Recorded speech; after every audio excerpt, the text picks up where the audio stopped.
Hello everyone and welcome to the 40k Weekly Show here on Skaredcast. Today we're going to be looking at the Munitorum Field Manual changes, as well as Patreon questions, and my favorite segment, the List Crunch, which is very relevant this week because of all the point changes, where patrons have put lists, Warhammer 40k lists, together. I get to read them and give you my thoughts. But welcome to the channel, everyone.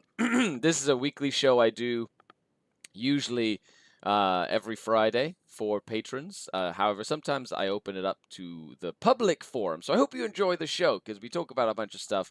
There's a Q&A, of course. The live chat is going. And today is going to be an interesting video because we have all the changes for the Munitorum Field Manual. I was working at Mini Wargaming this week when they came out, and I had a lot of folks being like, what about your point updates thoughts? And I'm like, okay, well, I guess I'll get to that at some point, which is today. So let's sit back. Let's enjoy the show. We're going to go through the changes, relevant stuff. You can ask questions if you are in chat. I'll tell you what I think, which is just my personal opinion. Of course, you can take that with a grain of salt, since I've only been playing for 25 years or so, and this is not the last change that we shall see in the Warhammer 40,000 space, or gaming in general space. But I'm really excited. You know, I'm a competitive player at heart. I coach competitive 40k. I work with the Art of War. I have big plans coming up next year, which I won't spoil just yet.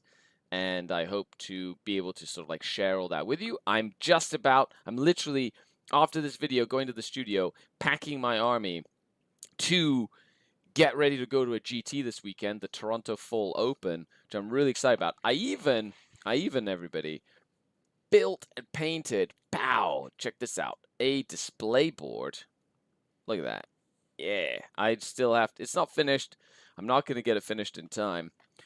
But at this GT I'm going to, best overall is a thing. So you get best overall as like, you know, generalship and hobby score. So I'm trying to make sure I maximize on that. And I'm not taking my double bomber list, which is crazy to me. But I thought I'd try something a little different and take a real space raid of all things. So I've been actually developing a real space raid list that I'm going to take to this GT. I have 2 games with this real space raid list under my belt as a Drukhari player, and then I'm going to play 6 rounds at this tournament. I'm excited because it's going to be a test event, which means I'm going to be practicing. So I'm going with like reduced expectations in the sense that I'm like, I haven't fine-tuned my list. I know I could win, but I know that it's probably like I'm going to have 1, maybe 2 games that might be like a lot tougher than I think because I'm still developing this list. And that's the mentality I'm going into it. But I'm looking forward to it because the WCW is coming up, and I needed to have a different perspective on my competitive list build. So I could either go for like the Void Raven Bomber build, which I know is good, or a different developed build that is grindier in singles and allows me to sort of like win by a point more often into bad matchups than with the bombers, which is just like a win bigger sort of list, which I've been really enjoying. But let's dive into the show. We've also got folks hopping into the chat. Serve, hi Skari, how are you? I'm great. Fanatical ADM, hello. Harborn from Vortex Games. Thank you, Harborn. Vortex Games, of course, the reason I can do these streams. So make sure you check them out. The links will be on the channel and stuff. So that's awesome. And Steve Otten, good morning. How are you? Okay, let's dive in to my thoughts about the Munitorum Field Manual. And then we're going to go to the Patreon questions segment. And then we're going to go to the Patreon submitted army lists. Now, this is an exclusive show, the weekly 40k show that I do for Patreons. Sometimes I open the door to all of you. But of course, I couldn't do what I do without the support of the Denizen community on Patreon. Thanks to that financial support, I get to do this full time. So if you'd like to support the channel and enjoy the content, the link is in the description below, and I'd love to see you over there. The Discord is open to the public, so you can go to the Discord as well. Of course, Patreons get cool perks and things like that as a thank you for their support. Darkjaw says, Skari got an entire faction nerfed, too powerful. David Gaylord needs to up his game. He only got Kasukins nerfed. That's pretty funny. Sludge Disciple. Warning Skari. All seems the GWs hate the MSU builds. They hit the Marine MSU builds as well. Oh, I know. MSU is very powerful. For anybody who doesn't know, MSU stands for multiple small units. So yes, they did, and something you're going to notice in the point changes, I really liked how they upped the point values of like the smaller units, which folks were taking multiples of because they were highly efficient, and they sort of like kept the doubled units about the same. So you can kind of make that choice when you're list building, and either list build with lots of smaller units but have less smaller units, or like keep the same amount of stuff but have larger units, so less activations. So I still think MSU is the most powerful way. So Ricky says, my list went up 100 points. Thanks, Skari. You're well. It's I actually haven't played much in Pariah at tournaments, just so you know. And the fact that they didn't touch bombers makes me giggle. What about Corsairs in the Drukhari list now? Yeah, I like Corsairs. I think they're pretty good. Benefi, hello. Got some tester games this week. Post nerf Dark Kin. So let's see how it goes. Good luck. Adam says they gave Grey Knights MSU a discount. They did.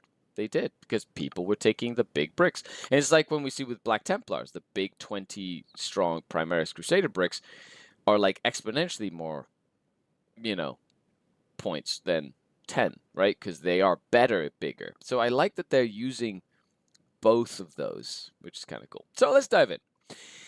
Overall, if we're looking at the point changes or the main changes to the game, there were changes in the Munitorum field manual, which are point changes. Some things went up, some things went down. Some factions got hit, some factions did not. Some factions got off lightly, some factions got hit harder. You can let me know what you think with a comment or a post or whatever. Let me know what you think, who the winners, the losers are. I'm going to tell you what I think, but that's my personal opinion. Secondly, there were, I think, 4 main gameplay changes, which I think are more relevant to the meta than, say, like, yeah, points are change the meta, but like the way that we play the game. Number 1, surge moves have changed. So if you don't know, they've blanket changed surge moves like Khorne Berserker moves, Accursed Cultists moves, the Carnifex move from, I guess, what's his face, Old One Eye and Carnifexes or whatever.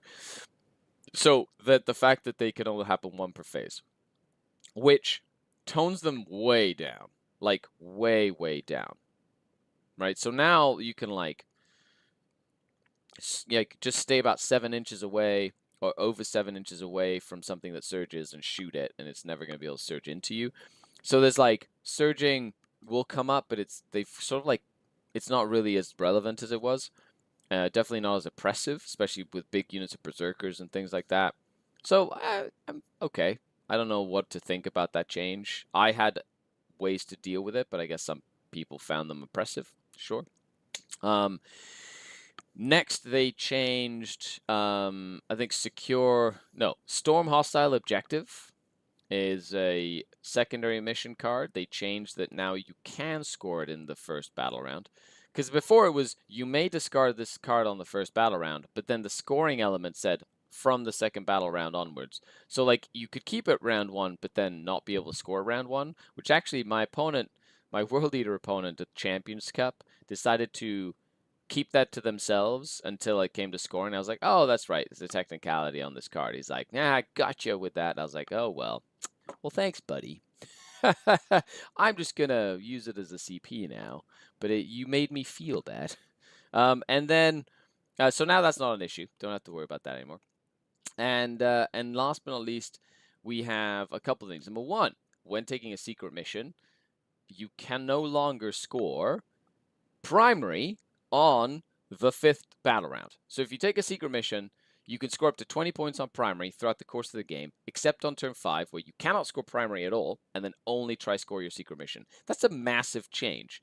And secret missions were very strong. If you could do secret mission, like I lost most of the games that I've lost in Pariah has been because my opponent gets some sort of crazy secret mission, plus all of their primary scoring. So they ended up scoring like 40 points at the end of the game. Out of an 100-point game, being able to score 40 points in the last turn meant that, like, all the work I had done to that point was, like, moot.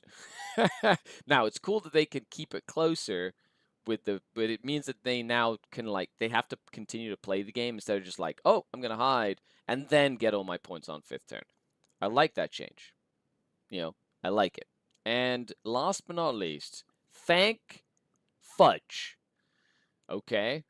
Linchpin got capped at 15 points on primary, which is amazing. If you haven't watched any of my content, you know that Linchpin and me do not get along. Or we have not gotten along, but I feel like Linchpin has seen the error of its ways, and now I'm happy. 15-point cap on primary is very good. I like that a lot. So I think that's like one of the main things that we saw in terms of gameplay difference, right? So it's I'm really remember to smash that like button, everybody. Thank you very much, Fanatical. Feel that Games Workshop is on the right path with points here and there. The biggest thing they're too slow is with weapon options being upgrades 90% of the time instead of side grades, Havoc, Scourges. Yeah. Hey, Sindri, what's going on? Now you know how it feels. You're not the only one who can secret mission now, says Sean. I know. Now I know how it feels, because I totally did it. Mine was with Gambits, okay? I feel like those were earned.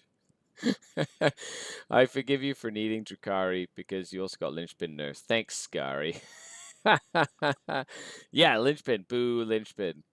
I lost a tournament game to a 37-point final turn swing, which I saw come in a turn in advance and simply couldn't prevent. Grey Knights just abuse this every other game. Necrons too. Yeah, I agree. You know, it's okay to have end game scoring, but I feel like it shouldn't be that skewing. You know what I mean? Like, you should be rewarded for being, like, for putting the pressure on early, and like, anyway. So I like it. Hopefully we'll see. Like, in 3 or 4 weeks, we'll see if it really makes a difference to the meta. But let's go through the Munitorum manual. And just kind of, I'll give you my general thoughts on the factions and stuff, right? I do like what they've done here, which is really cool. So, Sisters, they got hit. Lots of red, right? Red points go up, green points go down. All the stuff that you were seeing in the Bringers of Flame, which is like the main baddies Sisters list, all going up. Now, they did tease in the article that they're looking at changing sort of like the mechanics of Sisters, like Miracle Dice and stuff, and they're looking at maybe implementing that in the sort of like December update, or an update that's supposed to be coming in December, I guess, or early next year, I guess just before LVO, which I'm excited, like, I'm curious to see how they'll do it. But Miracle Dice mechanic is busted as all hell. Like, it's very, very strong. Anything that just, it's like fate dice for the Eldar. The fact that they nerfed fate dice to the ground because it was so powerful, but then Sisters have, like, literally, have you played a Sisters army? They have like a pool of like 20 dice. And they're like, I've got so many dice. What do I do with all these dice? And you're like, just get out of here. And then they've got like war gear. They can combine dice together, and oh man, it's just like, it's just silly. All in all the stuff that was good went up. Good. I'm okay with this change. I like it. And, you know, does it put them out of contention? I don't think so. I think they're still very strong, but less models in a Sisters army means it's going to be easier to deal with them. This year, so I guess December, yeah. I average 35 Miracle Dice per game, says Ricky. Yes, you do. It's silly. It's like you need like your own little tray just for all your Miracle Dice that you make over the course of the game. Yeah, exactly. So Adeptus Custodes, I like the fact that they literally stayed pretty much the same. Trajan goes down a bit. All the Praetors go down, which are the bikes, because nobody's using bikes. They're like, here's an incentive. I like how they do that. They're like, oh, nobody's using this unit. Let's just reduce the points. See if that helps. And then at some point, they reduce the points enough that they're like, okay, people start using them. You know, the Dreadnoughts went down too. Sure. You know, it's all good. Mechanicus. Some things went up, some things went down. I haven't played against Mechanicus since they got their cool new upgrades. So I can't tell you anything about Mechanicus, other than the fact that they're an MSU crazy, like, Imperial Eldar, is kind of what I've heard it described as. So MSU, bunch of stuff everywhere, moving shenanigans, jumping up and down, like just shenanigans everywhere. And lots of models. Lots and lots of models that have invul saves. So it messes with your math. Sure. Yeah, whatever. Will we see them? Maybe in teams still. I don't know if they're competitive enough, but we'll see. I love my admech, says Darkja. The only issue I had with this point was no decrease in Castan robots, even in Cybernetico Horde. Yeah, that's true. Does anybody take Titans? They didn't change the Titan points. There we go, Eldar. So Eldari got a couple of changes. Mostly things went down, but stuff that we hadn't really seen. The Corsairs went down, Shining Spears went down. A lot of their mechanized stuff, so like Falcon, Fire Prism, and Wave Serpent went down. The Warlock Conclaves went down. Who in the heck has ever used a Warlock Conclave in 10th? Wraithblades and Wraith Guard went down. At least in, yeah, so that's not terrible. You know what I mean? Sure. At least in their 5 model units. So, sure, they don't, like, it's, for, you know, and then the Wraith Knight went down. You know, now you can actually put it back into reserve again. Because remember, it went to 505 or whatever, so it just couldn't be put in reserve. I remember that. Early 10th edition. Yeah, that was always fun. Fire Prism going down, yes. It went from, I think, 190 or 180. But actually, it's not, I think giving Eldar, like, a couple of different options is not a bad thing either. So I think that's pretty good. Eldar got off. Eldar's still very good. You know what I mean? Like, what are you going to do with Eldar? They're just still good. You know, it's still a solid list. They're not as good as they were, but they're solid.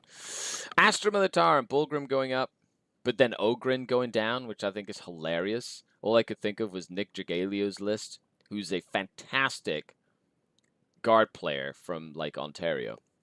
And he literally has enough Ogrin to offset all his Bulgrin, because he runs like equal numbers, so that's not going to change anything. He's already dropped all his tank commanders in favor of Lehman Russes, right? And now, and all they've done is they've made things like Scout Sentinels cheaper, right? And by the way, have you seen these new Aquilons? These new Aquilons from Kill Team are wild, okay? If you don't see 20 to 30 Aquilons in a guard list, I would be very surprised. Those guys are great. 3-inch deep strike, shooting when they come down, regiment.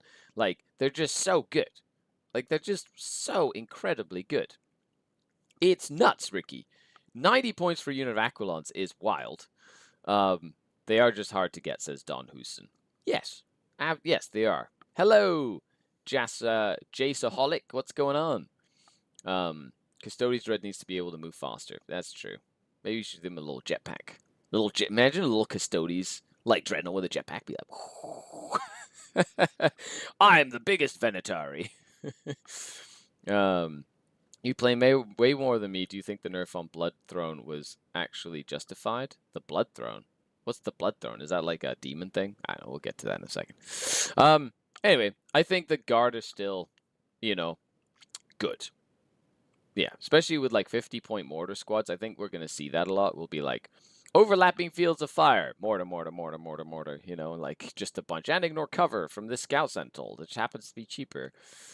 So silly. It's going to kill all my squishy elves. You just watch it. Now, Black Templars and a bunch of Space Marine stuff went up. But a lot of the, like, meta lists, I don't know what it is with Space Marines in Games Workshop. So this is me going on a little bit of a rant here. But, like, every time a strong Space Marine build shows up, it takes Games Workshop, like, 2 months to, like, just slap that Space Marine build into obscurity. And then another Space Marine build pops up. You know, that's how versatile Space Marines are. Like, Space Marine players, especially someone like John Lennon, who built, like, the Deathwing Knight list or whatever. And is like, oh, let's make the Deathwing Knight list terrible now. Right? Not terrible, but, like, you have to pay for it, or it's, like, not viable anymore. But it's gonna, some other Space Marine build's gonna pop up. And then Black Templars specifically, this was because of the French team's, like, 120 Crusaders list that literally you saw everywhere. Don't get me wrong. I love my Black Templars. I play Black Templars. I absolutely adore Black Templars. But this is wild. You know what I mean? It's just wild. Those Aquilons make me not want to play against guard. They're so nasty. Fenrir, I don't understand how Drukhari is nerfed. It seemed fine. Yeah, like the thing is they saw that every list had a Lilith, every list had an Archon, every list had Incubi, every list had, so they like upped the points on all that stuff. Sure. And we do have a good win rate. Like, it's not like we have a terrible win rate, but like that might have been the thing that was keeping us in that win rate. Now we just go boo. But then again, if we go down, then it's only up from there, baby. That means we get to play with like expensive stuff, and eventually they'll be like, you know what, here's 100 points extra on your list, and we can be like, yes, more crap. Yeah, so Black Templars, they got a little bit of a, boost up, sure. I don't play them enough or competitively enough to really care, and I'll just pay the points for whatever I want when I build a list. Yep.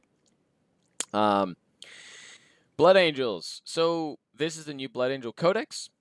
As it stands, it wasn't really legal in a lot of the tournaments, so I'm going to have no comment on this. Some things went up, some things went down. Sure, I think the funniest thing to keep note of is Chief Librarian Mephiston is 125 points.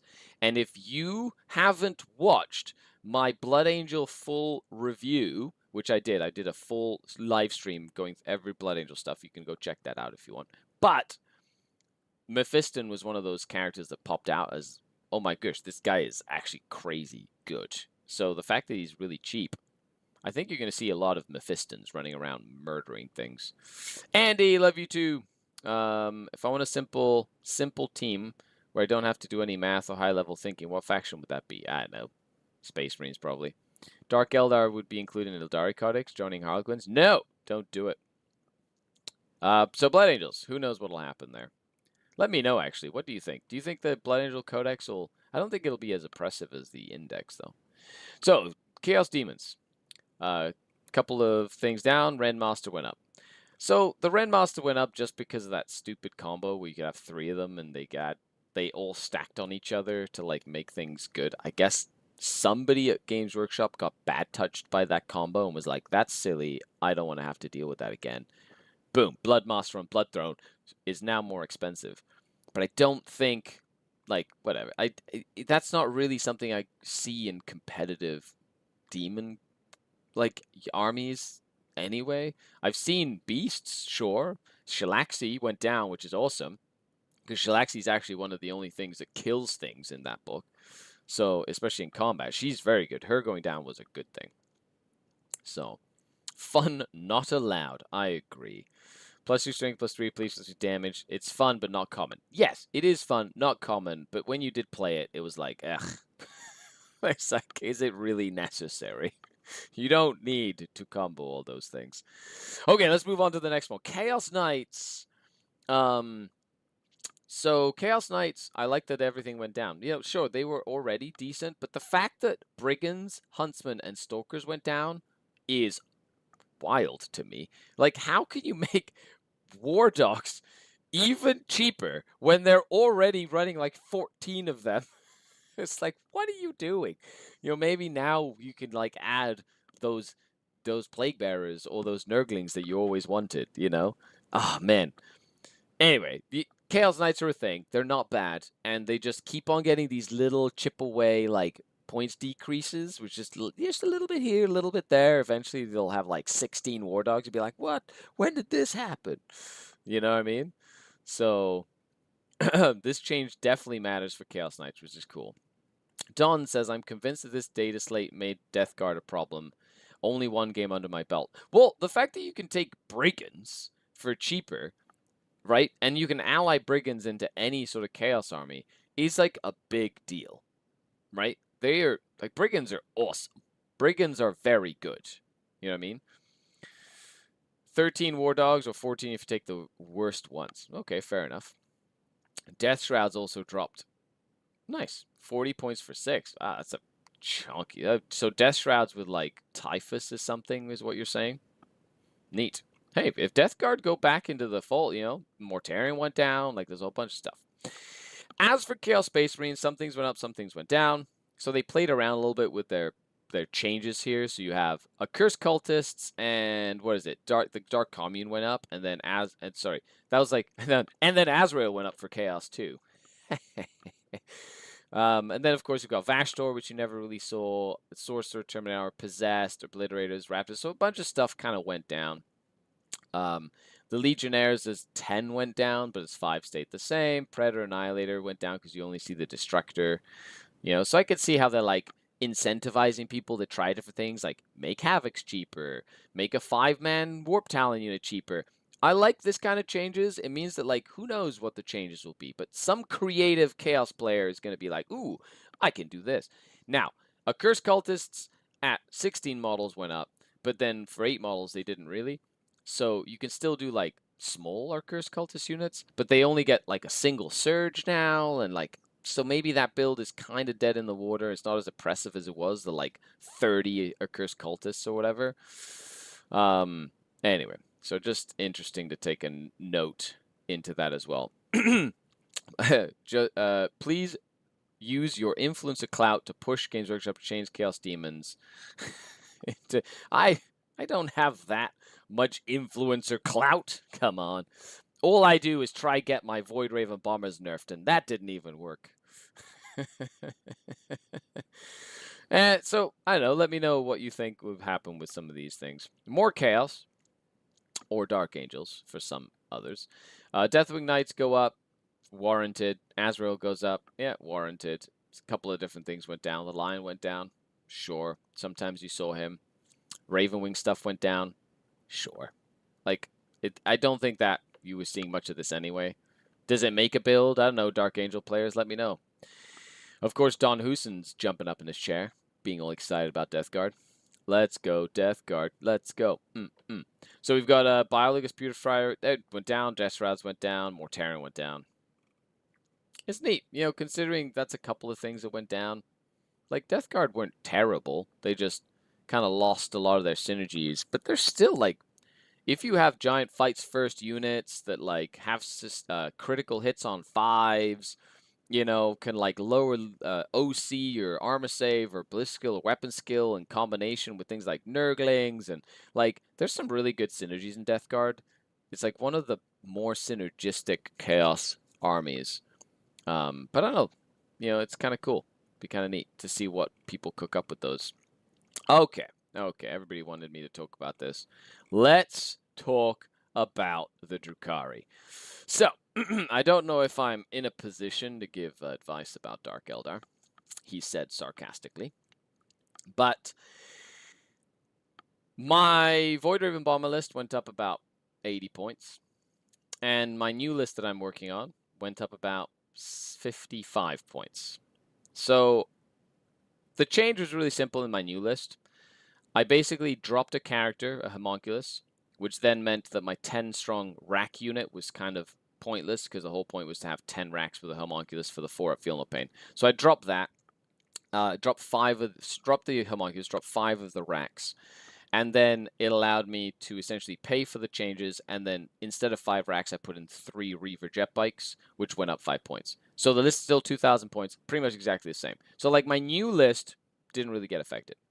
As for my double Void Raven Bomber list, went up about 80 points. It does mean that the whole point was I was testing this giant 10-strong Incubi brick. The biggest change there is it goes down to 5 Incubi. So, like, that changes. And so then the Raider probably becomes a Venom again. And, and then I'll kind of tweak a few things with that list. But it doesn't change the list too much at all. And pretty much everything stays the same. Now, the biggest thing here is I was only running, like, 1 unit of Incubi. I'm only running 1 Beastmaster. I'm only running 1 Archon, right? I'm only running, 2 units of Mandrakes. So there's not a lot of, like, things that went up. Yes, I was definitely running a Beastmaster, an Archon, Lilith, a Court, Mandrakes, and Incubi. So, like, everything that went up in everyone's list was stuff we were already using. So everyone's list went up because it was, like, all the stuff we're using. Except for Void Raven Bombers. Considering a Harpy in Tyranids is like 200 points, you compare a Harpy for Tyranids and a Void Raven Bomber, and a Void Raven Bomber is way better. Way, way better. I was running, 2 Archons. I was running 2 Archons in my Void Raven Bomber list. Thank you for that survey. Yes, I was running 2 Archons, 1 with the Incubi, 1 with the Court, right? So that doesn't really change too much. You know what I mean? Probably what I'll end up probably doing is just dropping the Incubi altogether and going back to my 2 units of 10 Cabalite Warriors and then another Venom, so I can have the Archon with the Gunboat Incube Venom to jump in and out and do that. And then I don't have to buy the Nightmare Shroud, and I can try like a different enhancement or something like that. You know, just a combination of things. So we'll see. I'll come back with a revamped Void Ray Bombalist. The only thing I don't understand about this, everything makes sense to go up because that's what we were all using in every list. That's how Games Workshop looks at these things. They go, 100% of lists have an Archon. Oh, Archon's too good. Let's increase the points. 100% of lists have Lilith. Okay, let's increase Lilith. 100% of lists have a Beastmaster. 100% of lists, or whatever the percentage is, has a court. Let's make it more expensive. It's like, okay, but like the only decrease they gave us was Hellions. That annoyed me, because Hellions, even at 75 points, are still too expensive. There's, okay, maybe 150 for 10. That's 20 wounds. Sure, maybe. You know, considering a Beastmaster is 120, okay? You know, a little bit there. But it's like, it's just still, I don't know. I wish Hellions had a 5-up invul. A 5-up invul on Hellions would actually make them takeable. Yeah. Like a Jinx save or whatever. And why did they put Drazar up? What in the world are they thinking? Drazar is nowhere near as good as an Archon. If they would have kept Drazar at the cost of the old Archon, right? Then you could have had like a, ooh, now what do I want, Drazar? Do I want an Archon? But now Archons are still better because of the reroll wounds. Reroll wounds is just so good in this game. Just so good. So overall, I think Dark Eldar got hit, but it's like we lose a unit. Ideally, like you tweak your list a little bit, you lose a unit of something, or a transport, or you just a unit. And if you're taking 3 units of Scourge, honestly, drop 1 unit of Scourge. You just need 2. 2 Scourge is great. And they had the pain token change. Oh my goodness gracious. They clarified that you can use pain tokens that are generated right away, and then they can cascade into generating more pain tokens. This is how I used to use it before the WTC ruling came into play, and I'm so excited to do that again. To be like, ooh, I have 1 pain token. I'm going to put it on my court. Oh, I get it back. I'm going to put it on these Scourge. Ooh, I get that one back. I'm going to put it on this Void Raven Bomber. I get that one back too. And you can literally have 1 pain token empower your whole army if you roll well.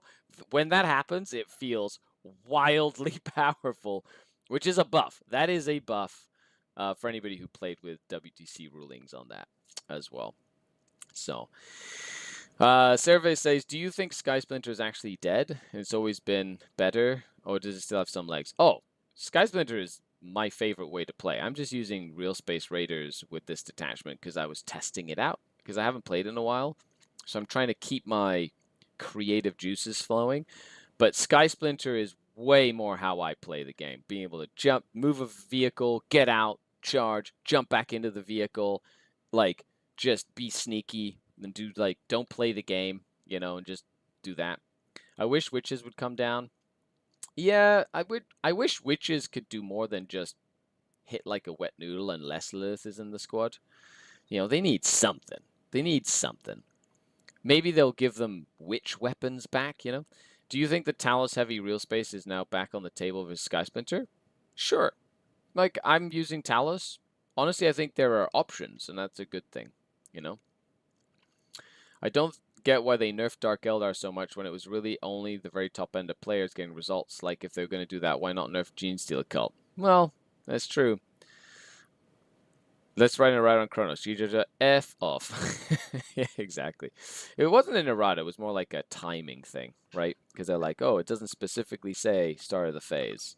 So, where those paint token changes were in index file or where? They're in the FAQ, the the index cards FAQ, I think is where it is. Anyway, so that's exciting. Let's move on. And honestly, there's a lot of red on this, but like, the points only went up a little bit. So it's not bad at all. It just looks bad because there's a whole bunch of red, you know, but it's not terrible. Okay, Genestealer Cult went a whole bunch of point decreases, sorry. Genestealer Cult got off like a bat out of hell. Like, they got off awesome. I know that, like, they did not need point decreases, but sure, why not? Now, they're another one of these factions where they're taking a look, apparently, at their game mechanics. So we'll see. We'll see what happens with that. I think it's silly because now they just get like an extra unit or two, and that's just good. You know, so who knows? Maybe we'll see a wave of Genestealer Cult just swooping over the meta. You know, it did specifically say when you take them off, but it doesn't matter. Are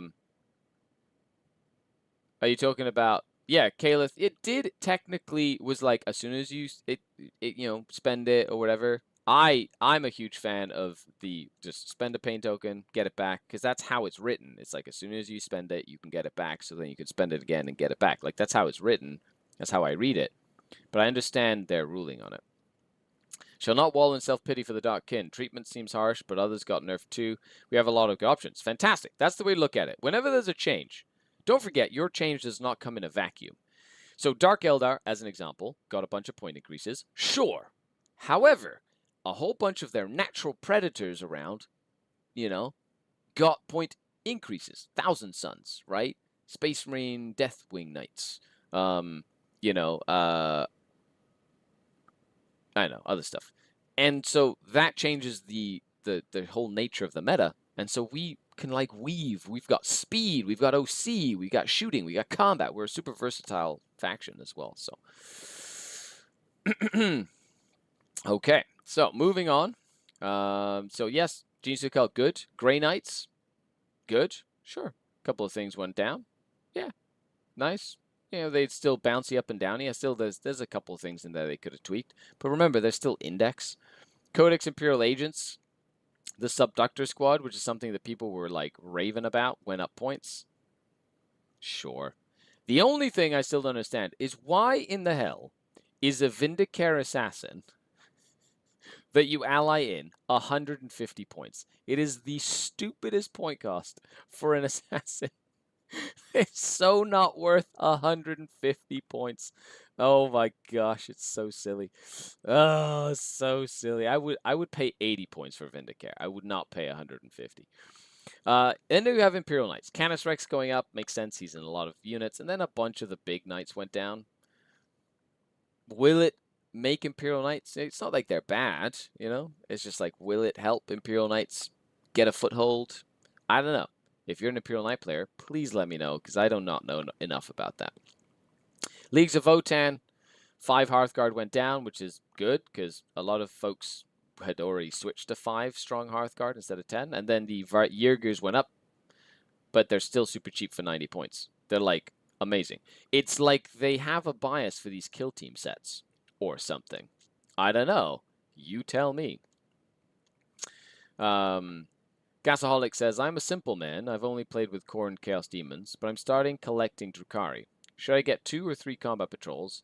I'd go for 2 combat patrols. Also, what other units to include in my first 2K? Scourge, Kronos, Lilith Esbrax, Witches, and then get some Venoms. You'll need to get some Venoms as well. And Mandrakes. Get a box of Mandrakes.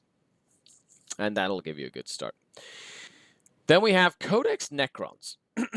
So, single locusts, locust destroyers went up, sure, because people were using them for like little cheap objective scores. Locust heavies did go up because they are pretty strong. Monoliths went up because the people were running 2 of them. Death marks went up because that was like the de facto go-to. I think there's a thing to be said about using flayed ones now. And then a Tesseract Vault went up. Apparently that was very popular in the UK, like double Monolith, Tesseract Vault or whatever. And then things like Triac Praetorians, Triac Stalkers, the Annihilation Barge, the Command Barge, an Obelisk went down, and then Doomsday Arc went down. Yeah, I like Doomsday Arcs. I think them going down is good. Everything else is like, okay, will it make a difference? They did change the Obeisance Phalanx to include the Noble keyword or something like that. So, like, there's actually a lot more play in that detachment now. So we'll see if that makes a difference for Necrons. I don't know. We'll see. Hey, Hodgin Bob, what's going on? Mandrake still con less in points than they do in dollars, says Ricky. Yeah, that makes sense. That's, that's how they do it. Last but not least, or one of the last ones we have here, Orcs. Orcs got a whole bunch of point decreases. I don't know about you. I played Orcs at a tournament recently, and they had a lot of crap on the lit. This just lets them take more crap. So, sure. Is it going to be like a critical mass where Orcs come back? Who knows? We'll see. Silent King got a new keyword to sync with a detachment. Nice. That's awesome. He got the Triarch keyword, right? My Votan friend was complaining that it's hard to fill out lists with their lowest cost non-character unit being 90 points or 85 something now. Yes. Yeah, it's hard to fill up lists sometimes. Orcs be good. You know, sure. Codex Space Marines, all the stuff that was in the current Space Marine list went up. Eradicators, Assault Intercessors, Apothecaries, sure. And then stuff you never see went down. ATVs, Warsuits, the Ballistus Dreadnought, it's 130 points. Is he worth it even then? I don't think so. Captain and Phobos Armor, Heavy Intercessor squads, which I like actually. Outrider squad, just the Invader ATV got added there for 60 points, I guess. Sure, he went down. Terminators went down. Reavers went down. Gulliman went down. The Storm Speeders went down. Suppressors went down because you never see them. Terminator Soul Squad went down. Like, it's, I don't know, it's like, here, try these other units, Space Marine players. I don't know. Time to go back to the drawing board. The Codex Astartes says this is good and or bad. Good morning, Zinth. What's going on? Hey, Nick Blackburn. Thank you so much for the super chat, buddy. God damn, you're good looking. Mwah! I can't wait to see you this weekend. I'm looking forward to it. Thank you so much for the super chat, man. I really appreciate the ongoing support on Patreon and on here, and I'm really looking forward to it. Thank you. I really appreciate it. It means a lot, man. So we've got, like, I know Space Marines are in an interesting position where they're like, okay, does it work? Does it not work? Is it worth it? I don't know. Perfect. Just checking the time here. I got time because we still have to do the Q&A for all the Patreons and the list crunch. So this is going to be a video and a half. So make sure you stay tuned because I'm going to go over a bunch of new lists that people have submitted and a bunch of Q&A as well from the Patreons. And then I'm really looking forward to this weekend, Nick, by the way, because it's going to be a really fun time. By the way, for anybody who doesn't know, Nick Blackburn, who just super chatted, was like, you know what? Let's do something fun. It's the holidays coming up. It was Thanksgiving. He's like, I want people to like support the food bank to like help people, you know, that in need. And he's like, you know, I have $1,000 to the food bank, and I'll take a random army to a tournament. And so, and I think, and they put up all these like stretch goals, and then the community rallied together and like donated. If you don't mind telling us how much was raised, Nick, because now I think people, they raised enough money to make your list for the WCW. Like, you actually gave up your agency when going to the World Championships of Warhammer for charity or something. Please let us know how that worked, because it was awesome to see the community rally together and put their money where their mouth is and make you play something silly for charity, which was awesome. I love seeing that. That was great. I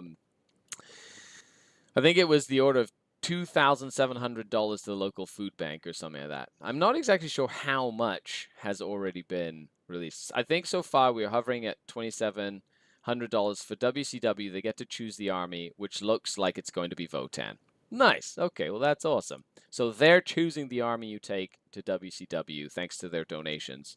That's awesome. That's awesome. You're a boss, Nick. I really appreciate what you do for the community as well. So with that, let's move on to You're Awesome. We could be here all day. It's a Canadian standoff live. No, you go first. No, you go first. Thank you. I'm sorry. Index Space Wolves. Bjorn went up. He was in a lot of Space Wolf lists. Logan went up. Sure. Thunderwolf Cav went up. Sure. They tried to hit Wolf Jail. Wolf Jail only surged once anyway per unit. And Thunderwolf Cavalry went up a bit. I don't think it changes. I think Wolf Jail stays pretty good. You just lose a unit and then pay for all the point changes, and that's about it. Harborn says, if you're still raising money, where can folks find out how to contribute? Nick, if you don't mind putting a link or something down below, or putting a link in the chat, or letting people know how folks can get involved if you want, that would be amazing. And then post it as a comment as well, and I'll pin the comment in the video. Boom, so you can check it out. If you want to keep on, they need to hit scouts too. Yes, scouts are amazing. Yeah, I like the fact that scouts are still good.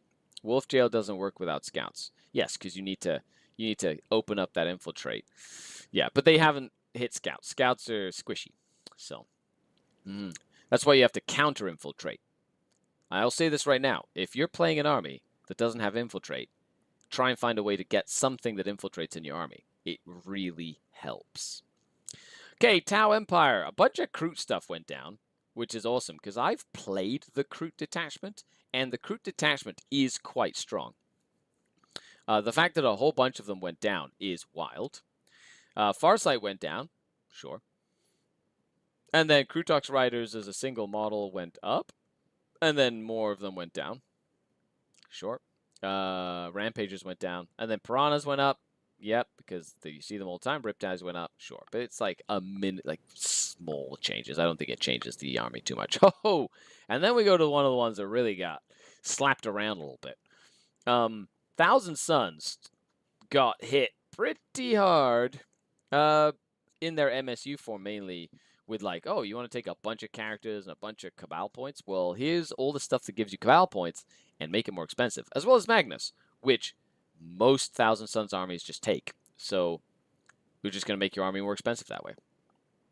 Rubric Marines went up, went down a little bit, but all in all, Thousand Suns are very strong, and I think this helps curb them a little bit, maybe changes some of the list design concepts with it, but it does stop a lot of the whole like crazy amounts of like Cabal points they could get. Pre-heresy paint scheme. This is the pre-heresy paint scheme update. All red.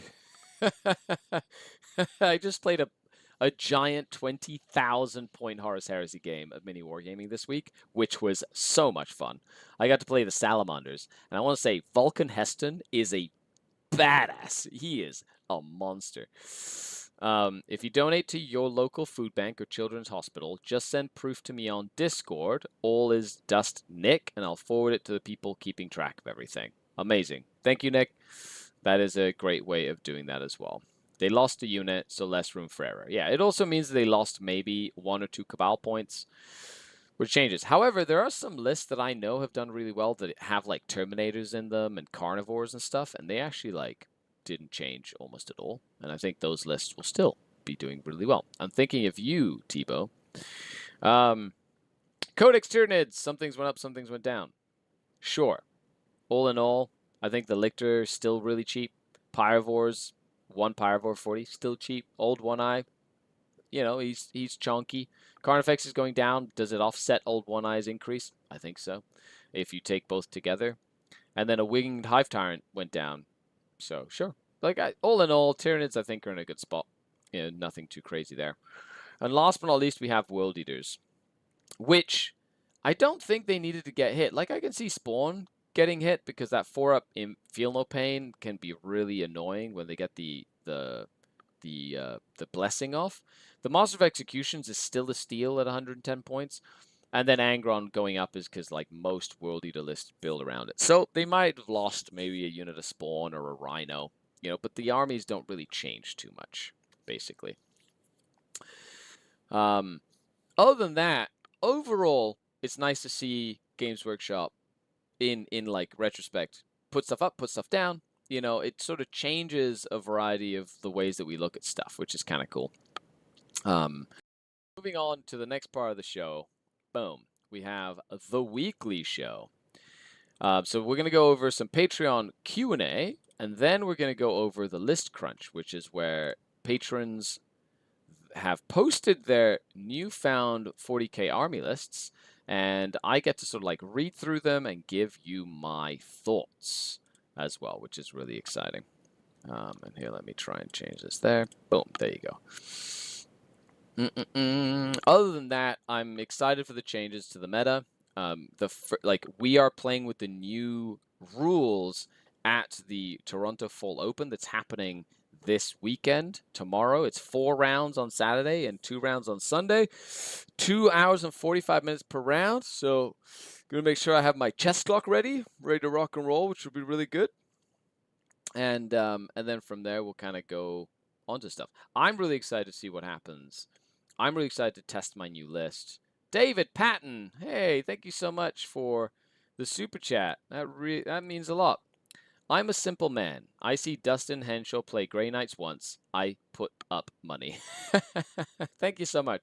That's in reference to the last. That's your 10th super on a live stream. Congratulations to your 10th super chat on a live stream, David. Thanks a lot. That means a lot. Yeah, I played Dustin. He brought his Grey Knights round for a battle report. That was a very fun battle report to play. It was a nice, informative battle report as well.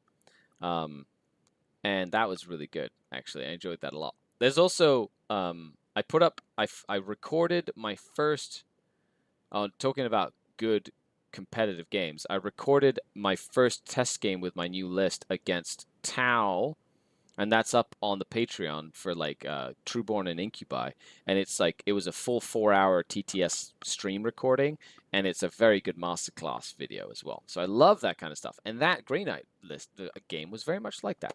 I was supposed to play Dustin again this week, but he got sick, so we weren't able to film. So sadly, that's how that works. Okay, let's go to the Q&A from Patreons. Now, this is a part of the show I do every single week, and I do it on Fridays for Patreons. Of course, I open it up to the public today. Thank you for hanging out with me and checking it out, and I hope you're jealous and that you want to participate more. And so the link to Patreon is down below. Also, the Discord is open and free to everyone, so you can find the link to that on the Patreon page. Okay, let's dive into the Q&A. Archon Morsan asks, how do you approach primary and secondary scoring in the list building stage? What units in the Drukhari index are useful for primary scoring? So when I build a list, I play a lot of MSU stuff. So I'm looking for units that do pressure, units that do support, and units that do control. So I try and get a good balance of units that do a little bit of everything. Balance, pressure, control, support. And that kind of build them into that. Zinth, thank you so much for the super chat. Hey, Skari, with basically everything in Sky Splinter going up, when does 4 jets become the go-to? LOL. You've got to work harder to make GW nerf them. That is hilarious, because before Sky Splinter was a thing, I was running a list with 4 planes. 2 Void Ravens, 2 Razorwing Jet Fighters. It's actually a lot better than people gave it credit for, and it tabled people very quickly. But it didn't have a lot of boots on the ground. So it had like a tendency of being like crazy, like explosion, and then I either killed enough or I didn't. So it was like a bit of all or nothing. Yeah, but it was very, very good. Man, what do you think about Infinity? Love Infinity. It was great fun. I had a lot of fun playing it. I can't wait to play N5. So when it comes to units in the Dark Eldar army, for primary scoring, Cavalites are great for primary because they just sticky objectives. And that's like one of the best things you can do. Sticky your objectives, and that literally scores you your primary. And then the key is stop your opponent from getting to those objectives. So that it becomes a game of move blocking, right? Which I'm very good at. You can use Reaver Jet Bikes, Beast Packs, Raiders, Combat. Like you can force people to not get onto your objectives. And that's how you score primary with Dark Eldar. You know, try and pivot to Hammer and Anvil, which if you've seen some of my tactics videos, you kind of understand what I'm talking about. Sticky your objectives, and then push forward to make sure that your opponent can't get onto your objectives. And if you do that properly, that's how you score primary. Do you think bad units are good hobby time and dollar investment when a new codex is about to come out? Is now the time to be bullish on Hellions, Dire Vengeance, and Morgan-Ra? Well, I will tell you that as a collector of Dark Eldar for the last 20 years, I have every unit I need. So as soon as something becomes good, I have it in my collection. So yes, I do think that like collecting the bad things in a codex can be a good investment of hobby time because it tends to have a cyclical nature. Like some things that are good sometimes will be bad sometimes, will be good again sometimes. And so you can cycle through your stuff.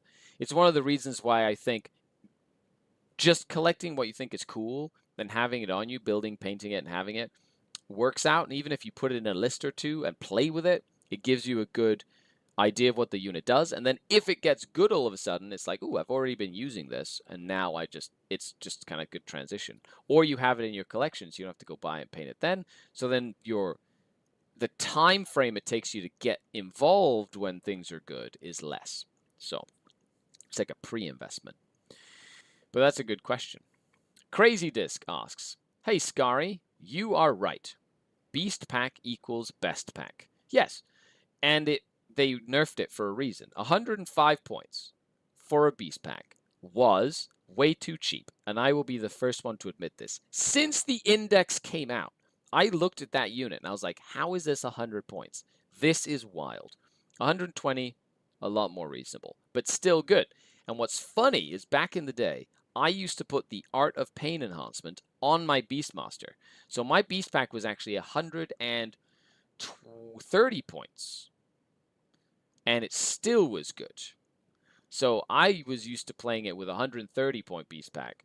And I still worked great. Here I am sitting on 24 Squighog boys, waiting, bidding my time. The only unit that's never been good have been Space Marine Reavers. Actually, there is a build for Space Marine Reavers with a lieutenant, which allows them, or captain, which allows them to shoot and then move, and that move allows them to then charge. It's like a shoot and scoot that allows a charge. Very strong. Very, very strong. They're very, very good. Obelisk would like to have a word with you. Hey, I've played against Obelisks before. They are dangerous. Craziness asks, are there any hard and fast rules of when we charge with them versus when do we advance and move block with them? Yes, hard and fast rules are, will the charge result in their death? That's the question.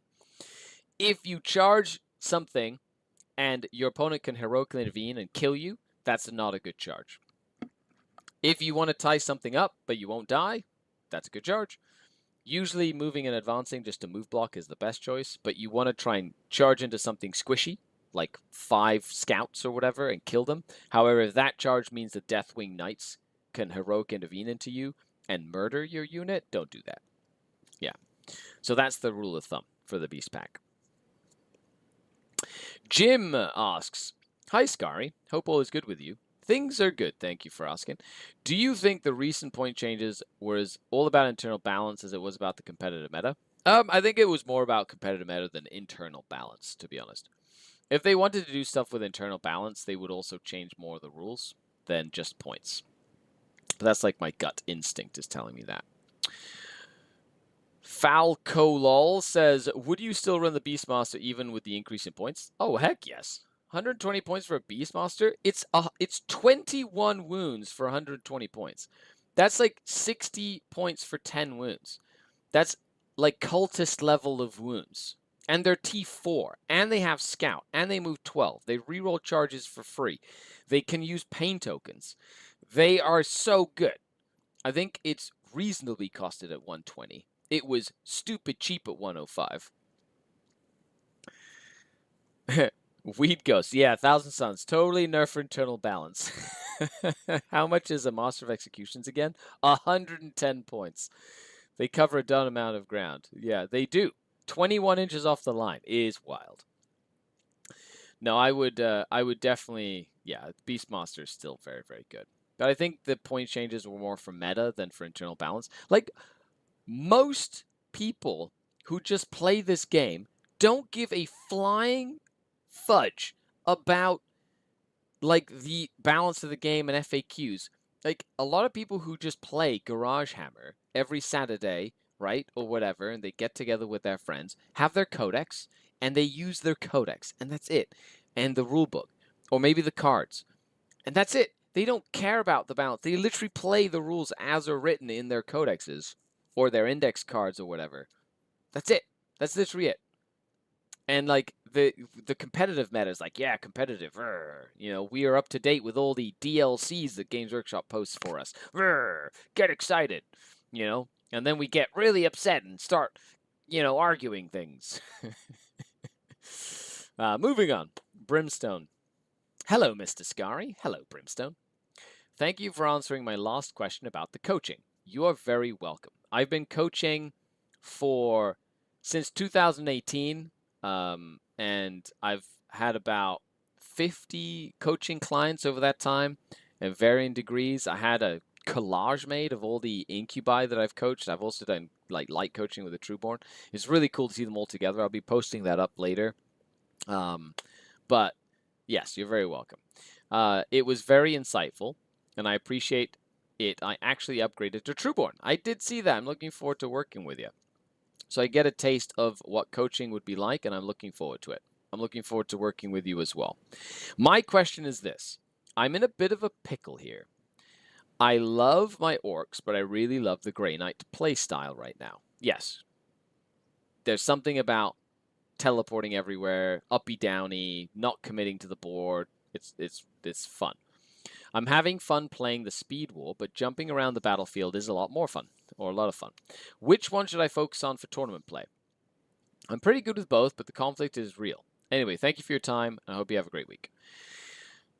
So, when it comes to competitive and tournament play, I think that you have to, that like both are fun is a great way to like understand is which one do you vibe with the most. Like if you were to play 100 games of the same game over and over and over and over and over and over and over and over and over and over and play it backwards and sideways, and like which one of those two would you want to do that with? That's the question you have to ask.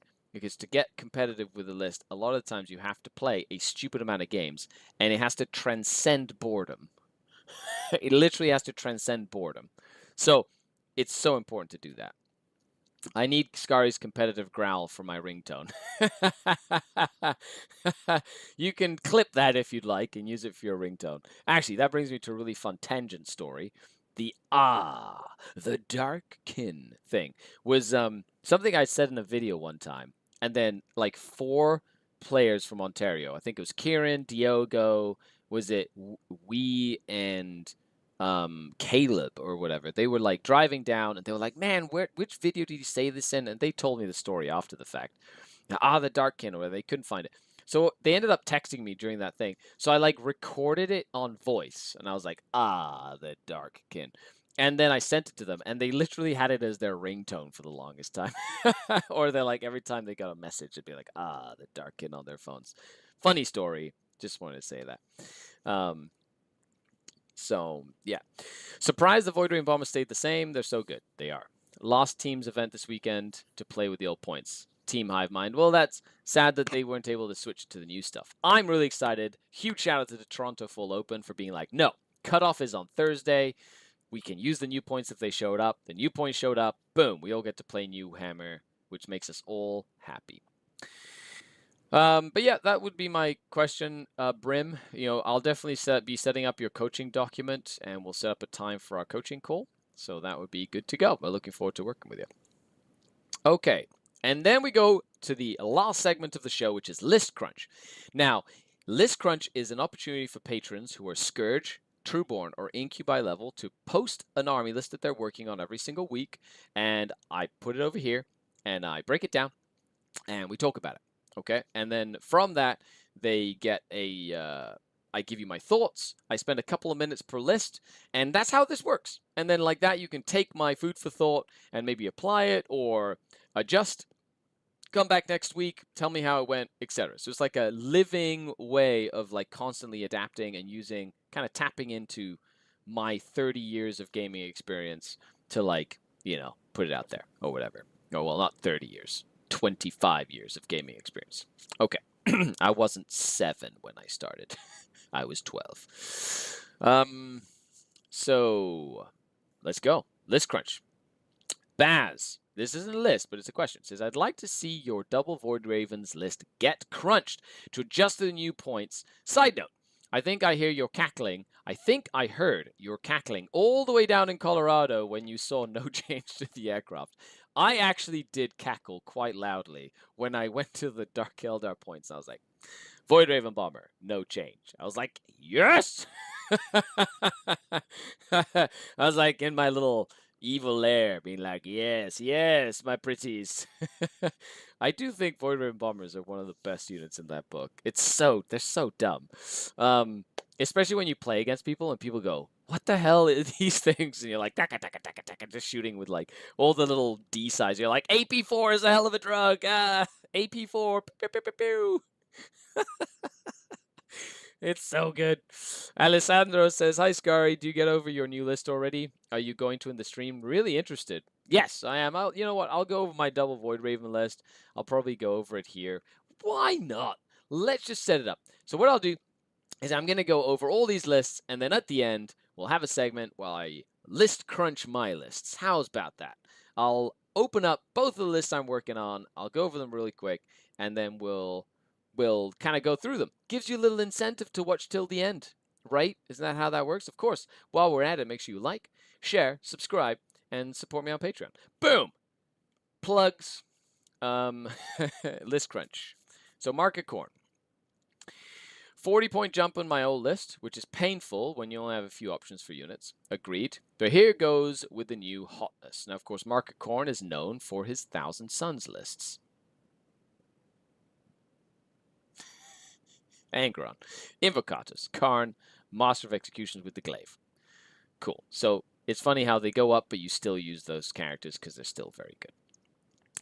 1 unit of Berserkers and a Rhino with the Master of Executions, 2 units of 20 Jackals, 1 unit of 10 Jackals, 1 unit of 3 8-bound, 2 units of 2 Spawn, 2 Predator Destructors. The point changes meant 1 times 5 Zerks turned into the 3rd unit of Spawn. Fair. Forge Fiend turned into a 2nd Predator.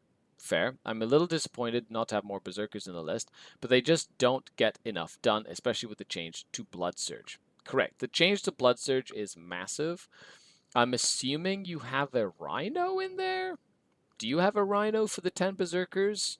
Or do you, like, rapid ingress the Berserkers and then kind of, like, run up and do stuff with them? Or do you keep them behind a wall and use them more for a rapid ingress thing? Interesting. What about Karn? Wouldn't it be better to just run, like, 2 units of 5, 1 with Karn, 1 with the Master of Executions, and have them as, like, ablative wounds for the 2 characters? That's kind of, like, where my head goes. I do like the fact that you're able to put the Spawn in still, because Spawn are very good. The Predators are great, especially with Angron's reroll hit rolls once you, like, you know, turn it on or whatever in the assault phase or whatnot. And then, of course, Invocatus, you know. The fact that you have regular 8-bound, I guess they're there for the Jackals to get... I've played against your crazy, like, wild spawn of Jackals, and that's great. Now, have you considered the foot Demon Prince to give everybody, what, an invulnerable save? Especially if you're running like 1,000,000 Jackals. Does that kind of fit in? Like if you were to drop like Karn and like 5 Zerkers. Oh, yeah, it is a Rhino. There's a Rhino right there. I see a Rhino. I see it. You know, is that something that's like worthwhile? Anyway, that's my thought process. Like my cogs are burning. You know, why not take 30 Jackals? Or actually, guess 10 Jackals go in the back. And then you got 2 bricks. Why not make them more durable bricks? You know, with the spawn. You got an 8-bound for the reroll 1s to wound or whatever it is that you get from that. And then you've got Angron, and then you've got, you know, Invocatus for the... So do you need Karn? The Master of Executions fights first is great for the counter charge. But like Karn is the only thing that's like, eh. You know, he's got his fight on death. Eh. But then again, you're the expert. I was planning on watching anyway. New Drukhari the last 3 months. Admire your dedication. Learned so much. First double bomber this weekend. Nice. Uros says, hey, Skari, I'm a long-time guard player thinking of starting a more mobile army. Do you think it's possible to run a decent, non-competitive Harlequin/Drukhari army? Yes, you can, actually. Biggest problem with 5 Zerks is that they don't soak up enough. Without a unit, Master Execution is just a wet blanket. And yeah, Karn is 100% meh. So that's kind of where I would go, is like, I'd use the Karn points elsewhere, you know? You know, and do you need 2 Predator Destructors? What if you took out both Predators and just added a Forge Fiend, and then did a Forge Fiend, and then took out Karn? And then you have, like, a shooting thing that does Battle Shocks.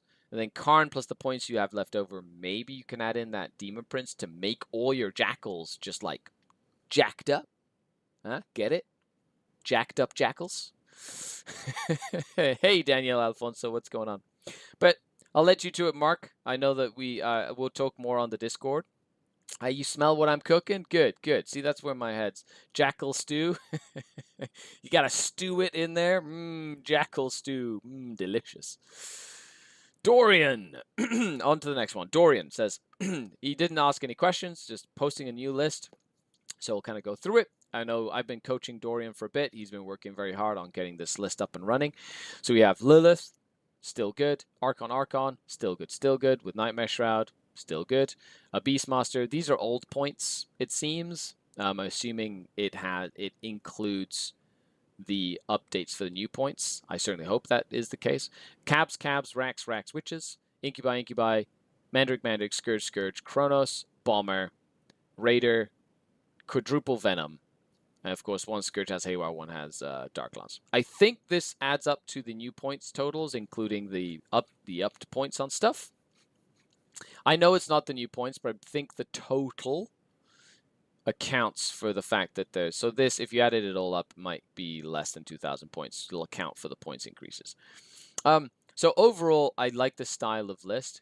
You know, the Incubi, like, because you only have the 2 Archons, I actually much prefer some Archons with Cabalite Warriors for reroll hits, reroll wounds. So, like, I would drop a unit of Incubi, if anything, and maybe put in, like, a unit of Reaver Jet Bikes instead for some more point scoring.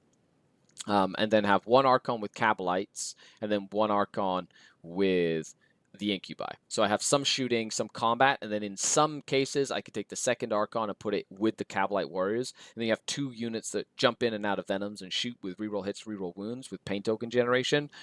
Because of the changes to the pain tokens, 1 Chronos is only needed for that sort of stuff, but I like having the double Chronos for secondary scoring, right? So another Chronos in the list instead of the Incubi is a good way of doing that as well. So I think that's, you know, but overall you've got all the elements you need in a list. Archon, Lilith, Beastmaster, Cabs, Witches, Incubi, Mandrake, Scourge, and then 1 Bomber. Like, the Bomber is just super fun. Just super fun. I love the Bombers are just so good. Put a 2nd one in there, Dorian. Do it. Do it. But that's my thought process there. But we'll talk a little bit more on our chat as well this week. Uro says, sorry for another question, but what would be a good addition to Harlequins from the Drukhari? So you want Cabalite Warriors and a transport or 2 so that you can sticky your objectives. And maybe some Scourge. Scourge are great. Now, if you're going to be putting... You have to take Ivrain, because it needs to be an RE to put Dark Eldar into your list, so Ivrain has to be the Warlord. So then you're probably taking the Vizark for fights first in a big Harlequin brick. So big Harlequin brick, Ivrain, the Vizark, and then you need at least 1,000 points of Harlequins.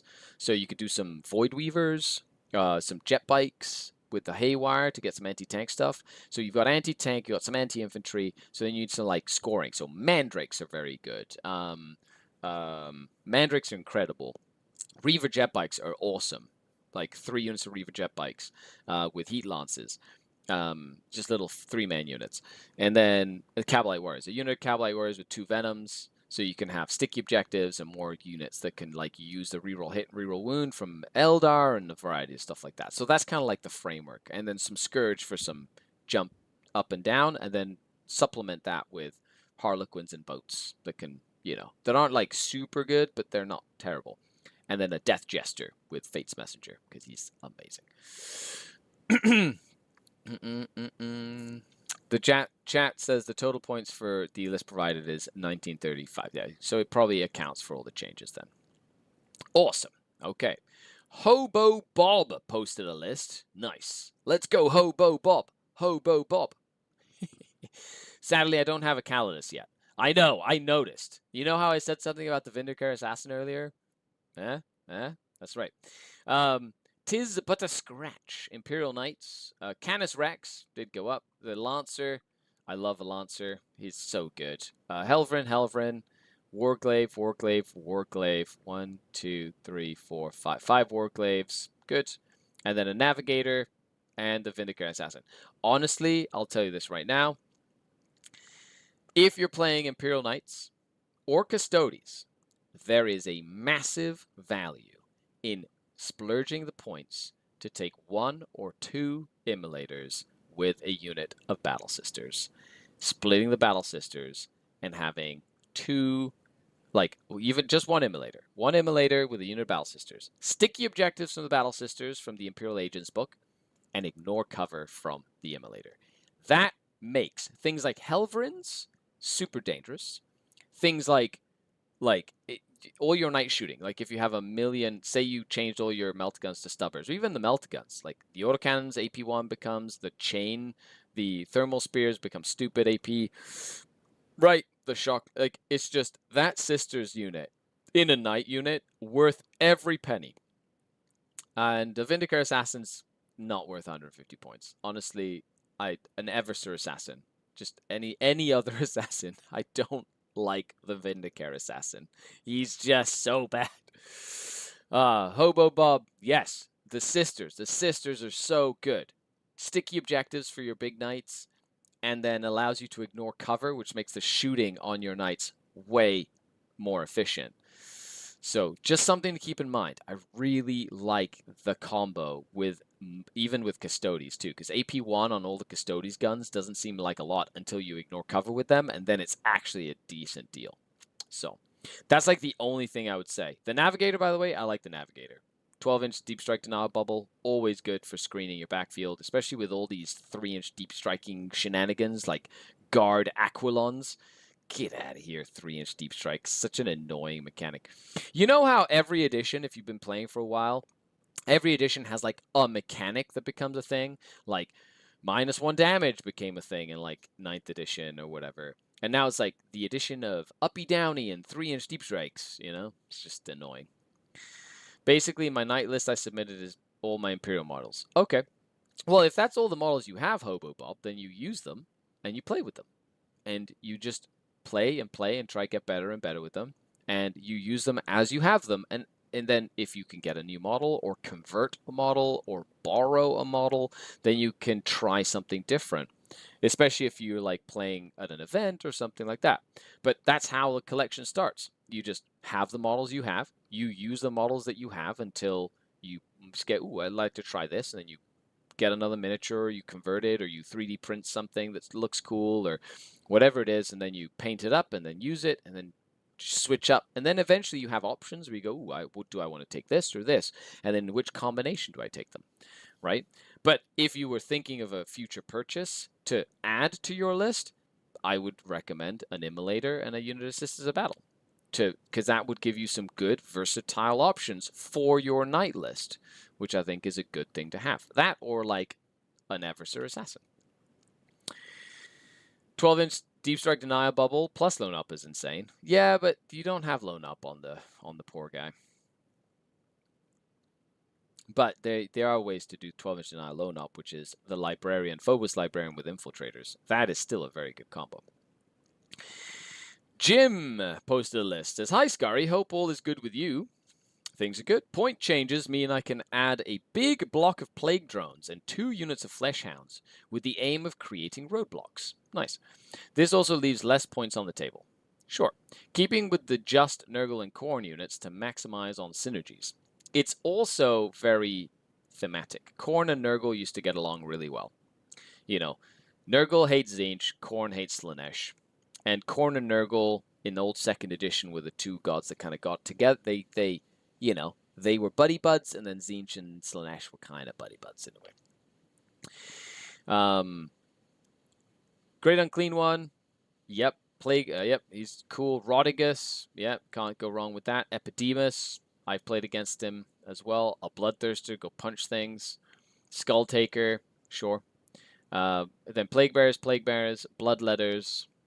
Nurglings. Awesome. Fleshhounds. Oh, I love the MSU Fleshhounds. I think Beast went up to 70, right? Is that? No, they went down. Beast and Nurgle, good. I love Beast and Nurgle. They're so good. And then Plague Drones. So, Beast and Nurgles can do point scoring. Fleshhounds are good screens. Plague Drones are like a good screen, but with the combination of Rodigus and what's his face? Just the Great Unclean One. You combo that into something, get like reroll wounds, they're -1 toughness, like you've got all this stuff like synergistically works really well, but you have to, I don't think the Plague Drones are like a screen as much as they are like a countercharge unit that's very good once you kind of like position the 2 big fatzos in a place where you can really maximize on their damage. Epidemus and a bunch of Plague Bearers works well. Sticky objectives, screening, together with like the Nurglings. And Nurglings are annoying. They infiltrate, they get in the way, they deny deep striking areas, that sort of thing. Like, I like the concept. Something that I think would be, that I've seen in demon armies that I like to see is the addition of soul grinders. That or having some sort of long-range shooting like skull cannons. Skull cannons / soul grinders would be another way of doing like Nurgle Khorne. Like the Nurgle soul grinder, it's like okay. I think the Slaanesh one is just better. I did play against an army, I had 3 of them. Lots of shooting, right? But just the skull cannon alone, like trying to fit in a skull cannon would not be a bad idea. Number 1, because it can cause battle shock tests, right? So that's really useful. And number 2, it just gives you something at range that you could use to try and like kill or finish off like a venom or a transport or just something to have something at range so you don't have to get committed in, and it forces your opponent maybe to kind of close the distance with you a little bit and not be completely reliant on I can stay as far away as I want. So I know that's kind of where my head goes, Jim. I'd like to see something that can shoot. You could probably lose like maybe a unit of Flesh Hounds and a unit of Nurglings and kind of like figure it out. I don't think you need the Bloodletters and Skull Taker. I think that's points that like it doesn't really synergize with the list. Then again, if you really like them, sure, but it's just that's the one unit that's like the weak link if I were to pick a unit out. But I think a couple of Skull Cannons or a Soul Grinder would kind of help you out in that sense as well. The Nurgling -1 to hit aura also creates efficiencies. Yeah, exactly. The -1 to hit against non-vehicle, non-monster. So that's important to note. But yes, -1 to hit in the 6-inch bubble around them in combat is wildly good to keep things like Plague Bearers alive or the big guys alive or, whatever it is. And then, of course, you've got the hammer of the Bloodthirster that can be like, hammer. And you can like rapid ingress it or whatever and just get really aggressive. I would definitely try and rapid ingress it. I wouldn't like put it on the board and get it shot because those Bloodthirsters die way too fast. You need them to hit something hard. Unless you can absolutely guarantee that it's going to hide. In which case, do that. Plus it's got a weird oval base and, stuff like that. Okay. Thanks for your list. Moving on, we have Phil R's list. Phil says, Eldar point drops on Falcons. I'm bringing back the triple Falcon concept. Which, to be fair, Phil, you'd been working on for a while. So it's nice to see like the units that you had been tinkering with kind of come back into the fold, being like, yes, let's go, right? Also thinking of taking the Shining Spears off the shelf at 90. Hopefully they don't have too much trouble moving through terrain. I think that's the biggest issue with them is they have trouble moving through terrain. Like Games Workshop boards is okay because you can fly over the small footprints usually and like the sides of some of the footprints because they'll be lower than 2-inch walls, but like they're big bases and there's 3 of them, and so they're very hard to hide, or if they hide they take up a lot of space for your other units that need to hide behind ruins. So I don't know, like I don't think like they might be worth testing at 90 to see if they're worth it, but who knows. Pizza Guardian, hello Pizza Guardian, how have you been? Calum says, I'm glad I caught you live. Welcome, Calum. Thank you so much for hanging out. Planning on any Montreal tournament soon? I would love to go to a Montreal tournament. It comes, well, I hope, let me know when there's one. Send me a message on Instagram or Discord. Wayleaper with just a Wayleaper. He's a warlord for the extra CP. Kane, Avatar Kane, Death Jester with Fates, Farseer, Fugan. I love Fugan. Karandras. Falcons plus Striking Scorpions are chef's kiss because the fire support affects combat rerolls, which is awesome. Lots of devastating wounds potential. Very neat. Fugan comes back to life. Farseer, good. Death Jester with Fate's Messenger, chef's kiss. I love that thing. Avatar Kane, annoying big killy monster. And then the Wayleaper, the only thing that would make this Wayleaper more impactful is the Phoenix Gem, so that then you have Fugan and the Wayleaper both coming back to life, which then is like a whole other unit, right? Defender Guardians, good. Extra Fate dice together with the Farseer. It's not a bad choice. I do like that little combo. Of course, that it works great when you give the Farseer the Reader of the Runes, so you can grab one of your dice and re-roll it, so you can just keep all your Fate dice, and he can turn one into a 6 every phase. It just allows you to use lots of Fate dice. I like that a lot. Dire Avengers, Sure, I don't like that's the one thing I'm like, eh. Falcon, Falcon, Falcon. Yep. Fire dragons, sure. Rangers, yep. Shining spears. That you were talking about that, like maybe, maybe not, right? So that could be something else easily, like a Viper for ignore cover, or I think maybe even what are they called? The Rangers on jet bikes. Well, they're really good. I like that for the lethals. Swooping Hawks, Viper, Warp Spiders. Yep. So Viper check, Warp Spider check, Swooping Hawks check, Striking Scorpions check, Fire Dragons check. I guess the Dire Avengers are just there to put into a Falcon, but at the same time you don't need to. You could take that out and take like the Shining Spears out, and that give you 160 points. You can almost put a Fire Prism in there for that. You know what I mean? Or a Night Spinner. Or another unit of Striking Scorpions, which I think another unit of Striking Scorpions would be good. Right? So, a Shroud Runners, that's what it is. Yeah, Shroud Runners. I love Shroud Runners. That lethal hits is like really good. And then you can combine it with like ignore cover, lethal hits, and then like boo boo boo. You know, it's just cool. Sad you don't get the Scorpion Scout move on the Falcon. Yeah, fair. Because it's not a dedicated transport. Yeah, makes sense. Other than that, I like the concept. I think you've got like that 160 to 150 points wiggle room. You know, maybe fiddling around with that. Phoenix Gem would be something I'd definitely consider. I don't think you need a second unit of Rangers, but like Phoenix Gem and then maybe a second unit of Hawks or a Shroud Runner unit or a second unit of Warp Spiders, and then that third Falcon doesn't have to have anything in it, but you could do Fire Dragons in one. Fugan by himself in another, right? Because then you could actually have that, and then like Karandras and Scorpions in the third. So like, there's lots of little things that you could do with that stuff as well. You could even put Rangers in a Falcon, and then get Rangers reroll wound rolls, you know, to like get their precision hits on like a character. Like, there's lots of cool things you could do if you needed to, you know, just cool stuff. Options. I like options. I love your faction breakdowns. I hope more are coming. There's only the Blood Angels one I haven't watched yet. We talked about that today, actually. Yes, I did pull out the Custodes Codex and the Orc Codex. And I have to do the Space Marine Codex as well. So I will be doing them. It's just a matter of finding the 4 hours in time that I need. But Phil, I hope that helps you with your list. And now we're moving on to Hell Jumpers. Of course, a reminder, we'll be going over my lists at the end of the list crunch as a special exclusive look at my lists.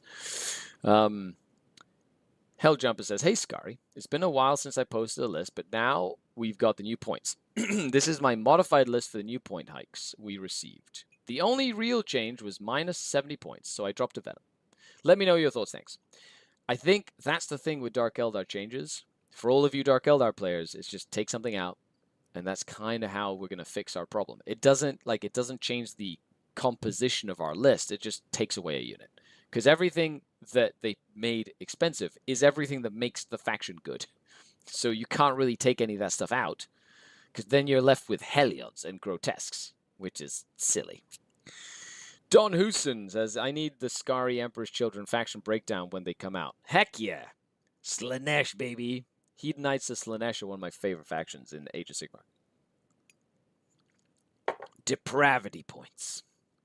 I used to have so much fun counting all the depravity points. Animal says, my list was 170 points more expensive, so I need a decent rework. I was playing 20 Incubi, Court, etc. Okay, so you were doing the 20 Incubi. See, I was a modest Dark Eldar player. I took 5 Incubi, 5 Court, 1 Beast Pack, 1 Archon, maybe 2, but not more. Zitanax says, Mr. Skari, I hope all is well, brother. Things are going great. Thanks so much for checking in. I appreciate it. Man, it's awesome. I just want to say, everybody who's tuned in live, this is fantastic. We've had like 100 people live on this show. This is like the most populated live stream I've had, I think, ever on there's not like a live stream of a battle report or something that I'm filming. I'm honored. Like, I bow to you. Thank you so much for giving a shit about what I say. Like, I still find it surreal, but I love sharing all this stuff with all of you. So I hope you find it fun. So it's been, yeah, here we go. List. So Lords of the Iron Thorn. Drukhari. So we've got an Archon with a Nightmare Shroud. Good solid choice there. Drazar. Oh, Drazar. Why? I wish he was 10 points cheaper. Lilith. Yeah, still good. Cabs, Witches. Yep. Raider, Venom. Yeah, you don't need more than 3 Venoms. That's good. Incubi, 5. Mandrakes, 5/5. 2 Ravagers. Yeah, I've actually put a Ravager in my Real Space Raider list. And he's been meh. You know, it's okay. Reavers, 2 units of Reavers, 2 units of Scourge, and a Void Raven Bomber. This is a solid list. Yes, the single Void Raven Bomber is not as good as the double, but it's not as bad as none. Double Scourge is good, one with Haywire, one with Dark Lance, good. Yeah, that works well. Double Reaver Jet Bike with Heat Lance Cluster works as well. 2 Ravagers gives you some extra Dark Lances. I think that's where you'd get the wiggle room. I don't think you need 2 Ravagers. I think you can get away with 1, and then I'd use those 110 points to like put other stuff in the list, like 2 Chronos. Like that's the only thing that I feel that you're missing is Chronos, especially with that change to pain tokens now, where you can get pain token generation coming back and back and back. Hey, Keith. Holy moly, thank you so much for the 5 Skaredcast memberships. That's awesome. Thank you so much. Thank you to everybody for accepting the memberships. Pizza Guardian, Michael, Buddy, Jim, Magnus, and Aaron. Thank you so much. Keith, that's fantastic. That means a lot. Thank you very much. I appreciate the work you do. Well, I appreciate you, Keith. Thank you. That means a lot. I should probably drink some water since I've been... yeah. But thank you, Keith. That means a lot. Thank you so much. Yeah, for anybody who doesn't know, the memberships, like any sort of like videos that I post for Patreon only, I post for members as well.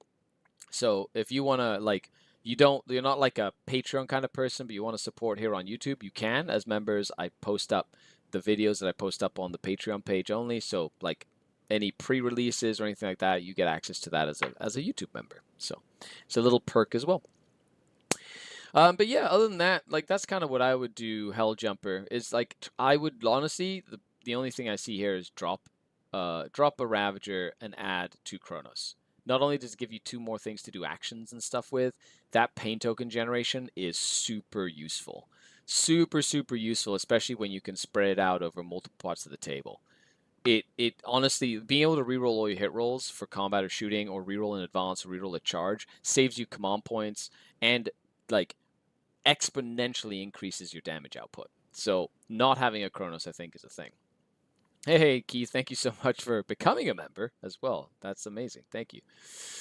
Jason asks, hey, Skari, I have you to blame. Thank you for my 5th army being Drukhari. You're very welcome. I will take that.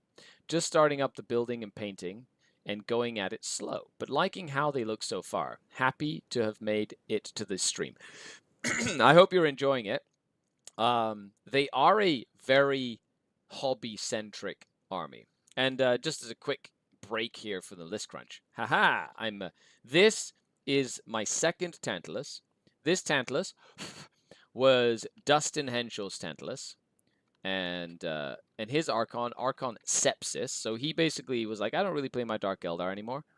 So he gave me his Tantalus. And I've been working at it to basically bring it up to speed with my other Tantalus. So I'm having a ton of fun. But I'm also eyeing up like double Tantalus lists. So I cannot wait to do something silly with a double Tantalus list, which that'll be really fun. Hey, Skari, the new Ultimate Guide, Drukhari, are listed under the Eldari section. Do you think we could get updates as part of the Eldari Codex? God, please no. In the new Ultimate Guide, Drukhari listed under the Eldar... Oh, who knows? Whatever. If we get mixed into Eldar Codex, sure. You know, here's all the Eldar. Dark Eldar, Corsairs. But if they do that, then we can like mix and match and create some like wacky freaking lists. That was like in 6th edition. Things got wild back then. Ooh, I want one of those so bad. I know. Tantalusai are really cool. Beautiful ship. 3 party boat list. When? Soon. I have to do it before Steve sells his Dark Eldar. Just painting the grotesques. Nice. Okay, moving on to the next list. Danny Cod says, I have some doubts on changing the Beastmaster for another Scourge unit with Haywire. This list is for the biggest team tournament in the world, Talavera, I know. And with 100 teams of 6 people, I need to submit the list on Sunday. I think a Beastmaster is way better than a Scourge unit. It just gives you an out in so many situations. Having a Beastmaster, like whenever I'm playing it against another army, I'm like, do they have a Beastmaster? Yes or no? If they don't have a Beastmaster, this game just became way easier than if they did have a Beastmaster. So on the flip side, I make sure I have a Beastmaster. Even if it's 120 points, it's still very, very, it's well costed. Well costed. So, Archon, check. Archon, check with a Nightmare Shroud. Beastmaster, check. Lilith, check. Urien, check. Very similar to what I'm running for characters. 1 Cab Squad. Sure, you're running solo Lilith. I miss the extra strength and AP from Killy Stabby, not solo Lilith. Raider Venom. Good. 1 Court. 1 Kronos. 2 units of Grotesque. Very cool, because I'm running Grotesque as well now. 10 Incubi. Oh, you're running the big brick. 2 units of Mandrakes. 2 units of Scourge. And 2 units of Talus. Very similar to like my real space Raider list, actually. Haywire, Liquefragon, Talus Gauntlet. Good. Scourges with Dark Lance. I honestly think that you could get away with Dark Lance and another Haywire Blaster. You know, to be honest, I don't think 2 Dark Lance Scourge are really all that good, especially when you have the Court. The Court Dark Lance, Blaster, Blast Pistols do just as much work as any Dark Lance you'll ever have. So another Haywire unit tends to be better, especially if you're playing in teams, because then you can like focus on like killing the tanks or shift and be like, just don't put me into the monsters, right? So I think that works really well. Just something to keep in mind. But I like the list. This list is solid. You got screens, you got heavy hitting power, you've got tankiness, you've got maneuverability, you have all the elements that I would want to see in a list. So that's really good. So 1 and 1, yes, I would do 1 Dark Lance, 1 Haywire for the Scourge. Yeah, that's kind of what I would do there. The Talus are good, Scourge are good, Mandrakes are good. Like, the only thing that I could see where I'd be like, you might want to check this out is taking a second Kronos, because I love having 2 Mandrakes, 2 Kronos. Like, 50 points for Kronos is just wildly good. And then, you know, the only place you could get that is by, say, dropping a unit of Scourge altogether, doing 1 Scourge unit with Haywire or with Dark Lances. Probably Dark Lance if you just have the 1 and you've got the Talus, which is fine. And then going, you know what, I'll do, you know, it's 120 points. I can do 50 points for Scourge, and I have 70 points left over, which then gives you like another unit of Mandrakes, right? Which in teams can actually be really good for more scoring and lowering the differential, right? Big Grotesques are not really that good. They're meh, to be honest. Unless you can do -1 to wound. And even then, it's like I prefer having 2 units in 2 different parts of the table than 1 big unit that my opponent can focus on and kill. So, downside to just getting into Drukhari is finding legit Beastmaster and Court kits. I know! I have to build a list and take it to a tournament and do okay with it with, like, none of these resin models just for the, like, general population to be like, I made an army with only starter sets, you know? How far can I go in an 8-round event? You know, that sort of thing. Which I think would be a really fun experiment. Hey, Dorian, what's going on? We went over your list up above, actually, as well. They really should make a Beast Pack kill team. Yes, I think that that's how we're going to get a new Beast Pack, is if it becomes like a kill team, right? Either a new Beast Pack, or that's where like the Grotesques will show up. They'll have like a kill team with like a Homunculus and like Grotesques, you know, and be like, ooh, Rax and Grotesques, you know, and that'll be like the kill team. So we'll see. Hopefully they do, because it'd be really cool. But hopefully that gives you some food for thought with your list. And then we have Bart, Bizervon, Bart's list.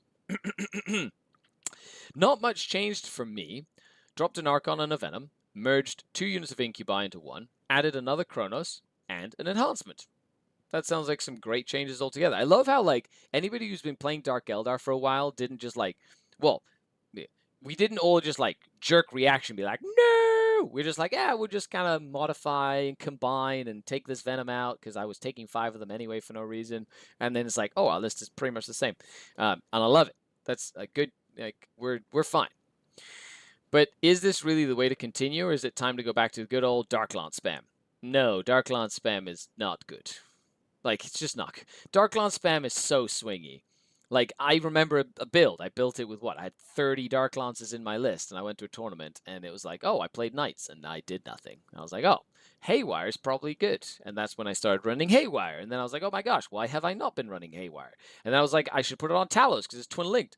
And then I ran Talos with Real Space Raid. And guess what? I'm back to Real Space Raid again. Just, it's full circle.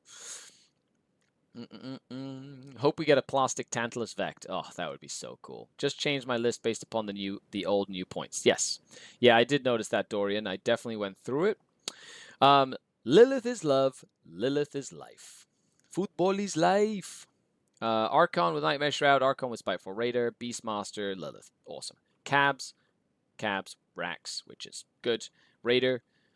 Triple Venom. Quadruple Venom. Good.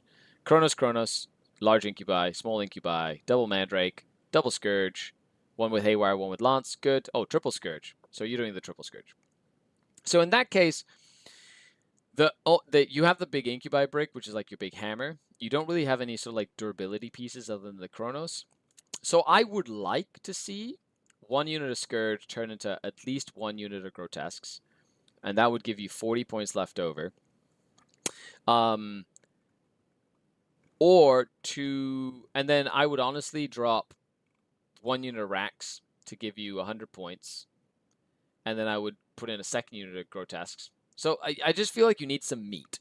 You need like either Talos, like in my list, it's the Talos that are the meat, or the Grotesques that are the meat, or the Voidraven Bombers that are the meat, because they soak up a lot of damage, or they soak up a lot of, like they're the distraction Carnifexes. So I feel like your list is just missing that. You got the hammers, you got the point scoring, you just need something that you can put in front of something other than the beast pack and be like, do you want to deal with them? It's going to take you more than you think to deal with these, etc., etc. That's kind of where my thought process is. I'd try and fit that in, potentially. Zinth says, I'm trying to keep my entire Drukhari Army Games Workshop legal plastic, and it's rough. I have third-party court right now that I'm trying to replace. Now Urien added to my how do I make this list. Yes. Well, you could convert an Urien, right? That conversions are great. Grab a plastic homunculus and convert him to have like a little box, and he doesn't have a pistol, so just make him and then have him have like a weird face or something. Yes, I definitely did see that, Dorian. We ended up calculating your points. Yeah, so it was all fine and dandy. But I hope that gives you some food for thought there for your Drukhari list. And last but not least, we go into Brimstone's list, and then we'll go into my list, and we'll go over my list, and we'll kind of finish off with that. And we'll have a nice little chat about, whether or not I am a madman or not, right? So this, actually, I'm going to change this before I forget. Boop. Done. Okay. Brimstone says, hello, Mr. Skari. This is my new Grey Knight list. I dropped the Land Raider to bring another Dread Knight. And with the point drop, I was able to add in another Strike Squad. Awesome. I'm debating whether I should use the Strike or another Librarian to go solo. Any thoughts or ideas of what I can change or add to this list? Thank you for the time. No problem, as always. Yes, I did see that, Dorian. New recruit will hopefully take some time. I just use the GW app to make lists. It's just easier. Plastic updates for Drukhari, rescaled, updated Grey Knight. So many things would be nice to see. I know. And here they are making more Underworld stuff. Sure. Okay, let's take a look at this. Characters. You got a Librarian, Crow, Grandmaster, Draco. So, first and foremost, I'm not a fan of spending too many points on characters. I think that for 2,000 points, about 400 points in characters is about the most I would ever do. Now, here you've got 1, 2, 3, 4, 5, 6, almost 700 points in characters. So I don't think you need Crow, as an example. Or you could drop Draco. I don't think you need Draco. That's just my general instinct. So I wouldn't add another Librarian to this list, number one. Then you got your battle line. Terminator Squad, 3 units of 5. Good. I like them. I love them. Actually, a Strike Squad in there would be great. Gives you sticky objectives, So awesome. Just stick to your objectives and move on. So I think that's probably the choice that I would go for. Add another strike squad. Yep. And then you've got... Oh, you've got 2 strike squads in there. Never mind. So instead of a strike squad anyway, you can put an interceptor squad in, the like guys with little jetpacks. They're very, very good. Their shoot and scoot is very powerful. 3-inch deep strike plus shoot and scoot is awesome to like deny objectives.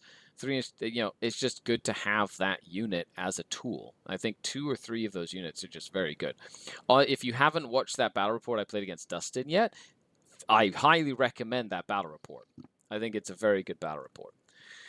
Even if not for rules, the GW app is the best for point sync stuff. Yeah, I agree. Carnex. Other than that, like, the list is good. The only thing that's kind of weird to me is that big Purifier squad. I haven't actually seen Purifiers. I don't really know what they do. And I don't really know if they add a lot to your list, right? Like, it's 250 points. You've got incinerators on them. They have the Knight of the Flame. I'm actually pulling them up right now. That's how much I've never seen them. But I feel like they would be better off as 2 units of the Inceptors, the guys that jump around in general. Just as a rule of thumb, I would go more MSU, right? A big unit like with Crow might be really cool.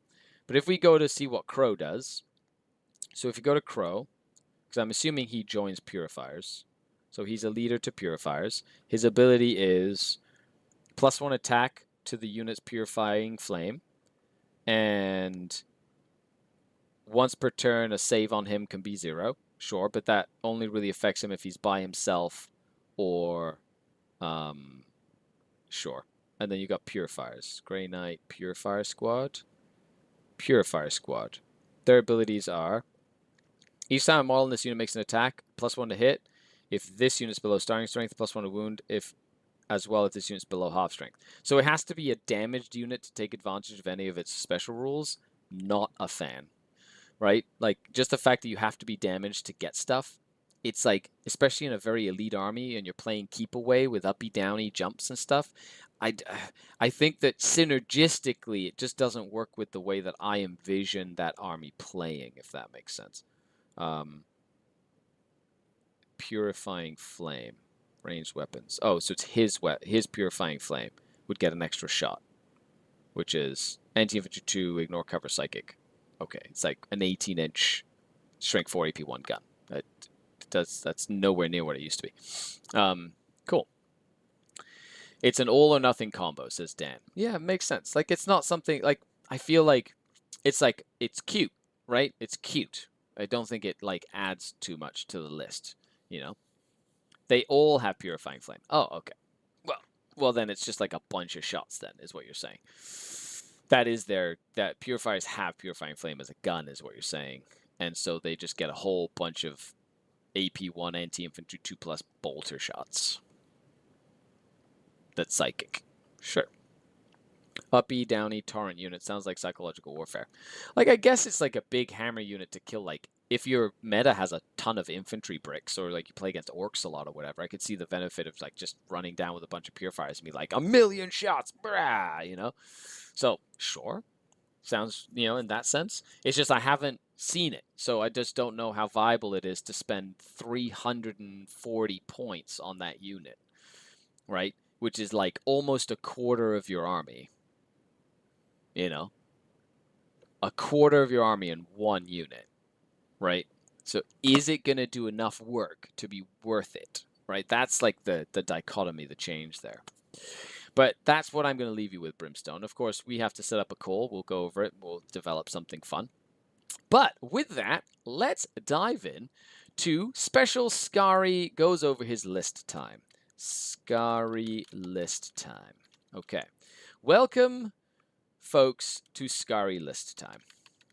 The time when Skari goes over his list and feels very fun about things and is like, and wants to be awesome. So Skari list time. The best part of Skari list time is that every day is Skari list time. Welcome to the lesson, kids. So let's go over, you wanted to go over my Void Raven Bomber list. So it was Archon, right? Archon, So Archon, Archon, and then we had Archon. Then we had Lilith, Lilith, and we had a Beastmaster, and then we had that was like my main list. Like my main list has those, and then we had 10 incubi, and then we had a court. Oh, let's put the stuff here. We had 10 cabs, right? Cabs. We had 10 witches.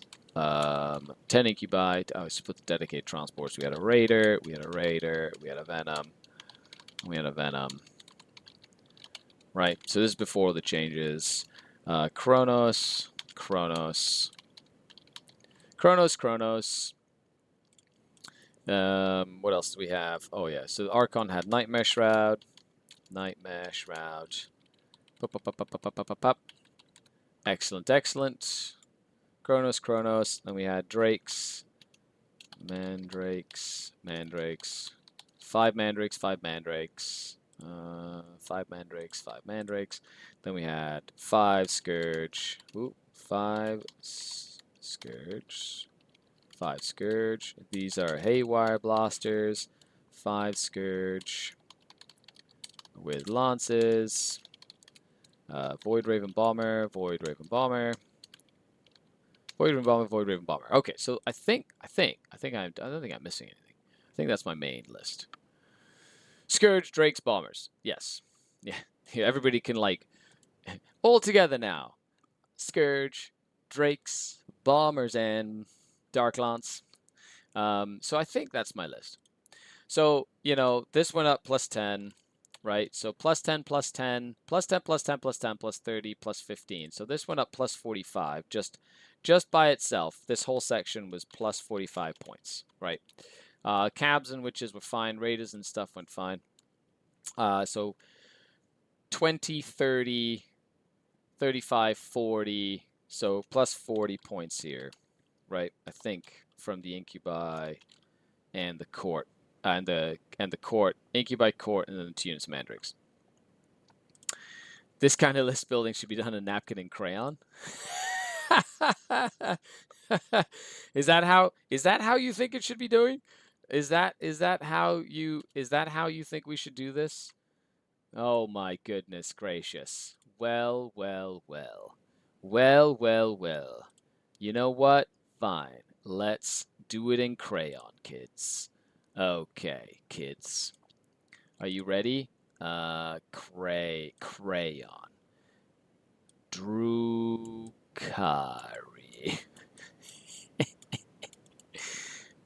Drukhari. Ta-da! Crayon!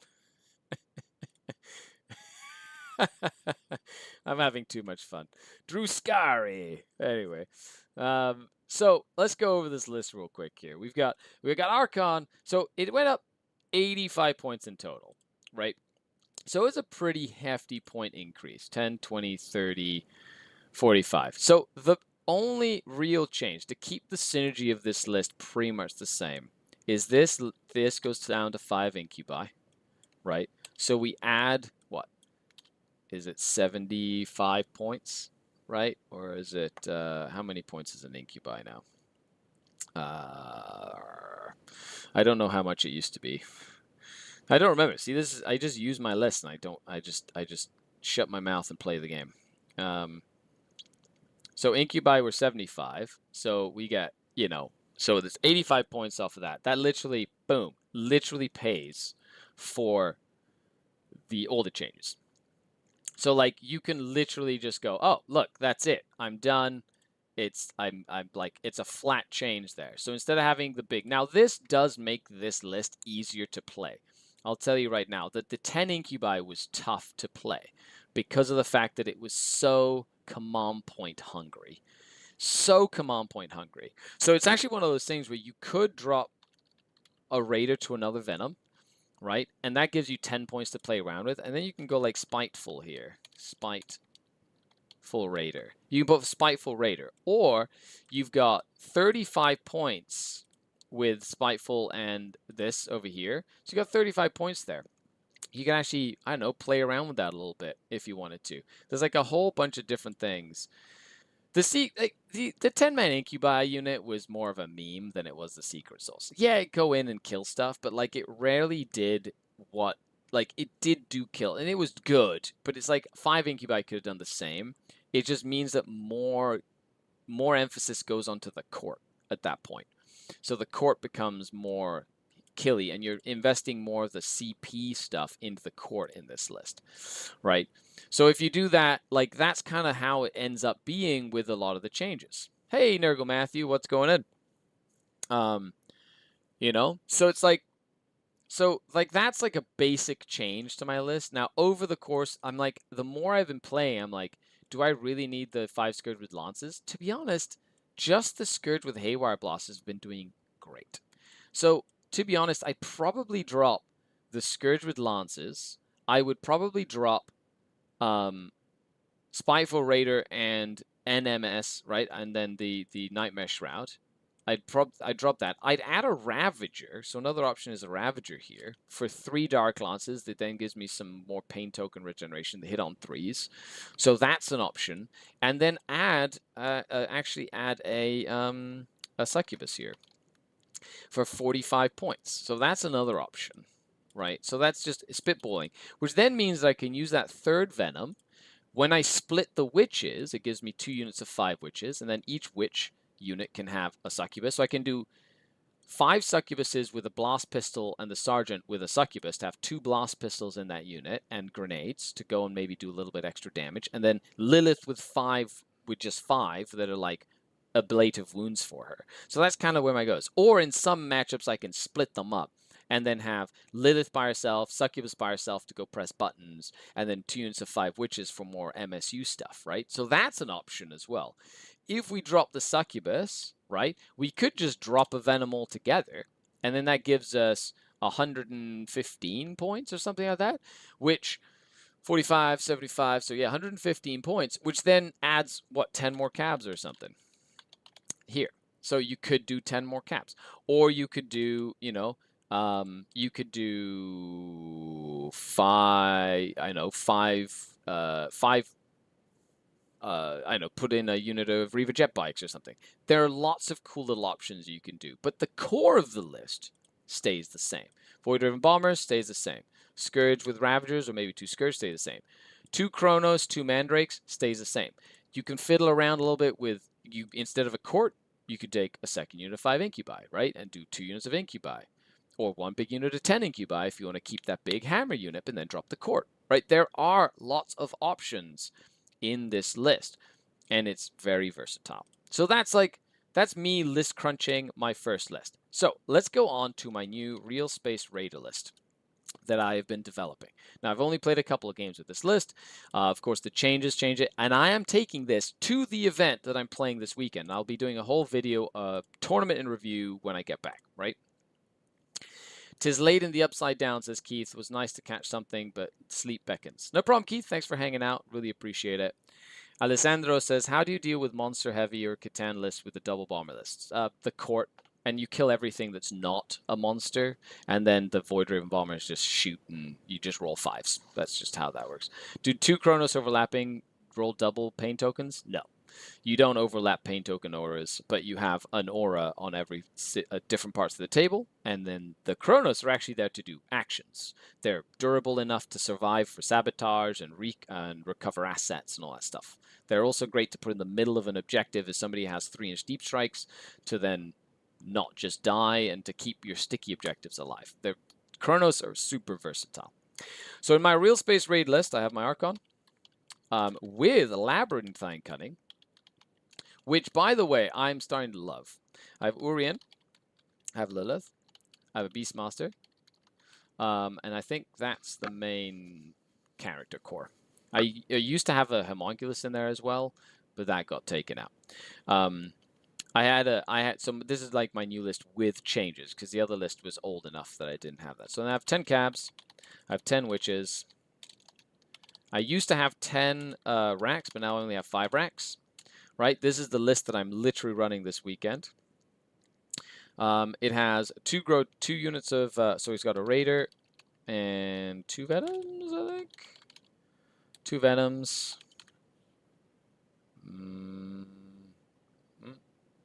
Is this my real space raid? Yeah, this is my real space raid.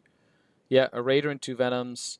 And I have a court, because I really like the court. The court is just so good. Lethal hits, reroll hits and wounds, fights first. It's just so good. 2 Chronos as singles. Chronos. 2 single Chronos. 2 units of 3 Grotesques with liquefier guns. 2 units, 5 Mandrakes. Because 2 Chronos, 2 units of 5 Mandrakes, best scoring, like quadruple. A Ravager with lances. 3 Reaver jet bikes with a heat lance. This is more for like mortal wound stuff and things like that. 5 Scourge with Haywire. Scourge, Haywire blasters. And then 2 units of 2 Talos with Haywire, Gauntlet, and Liquefier.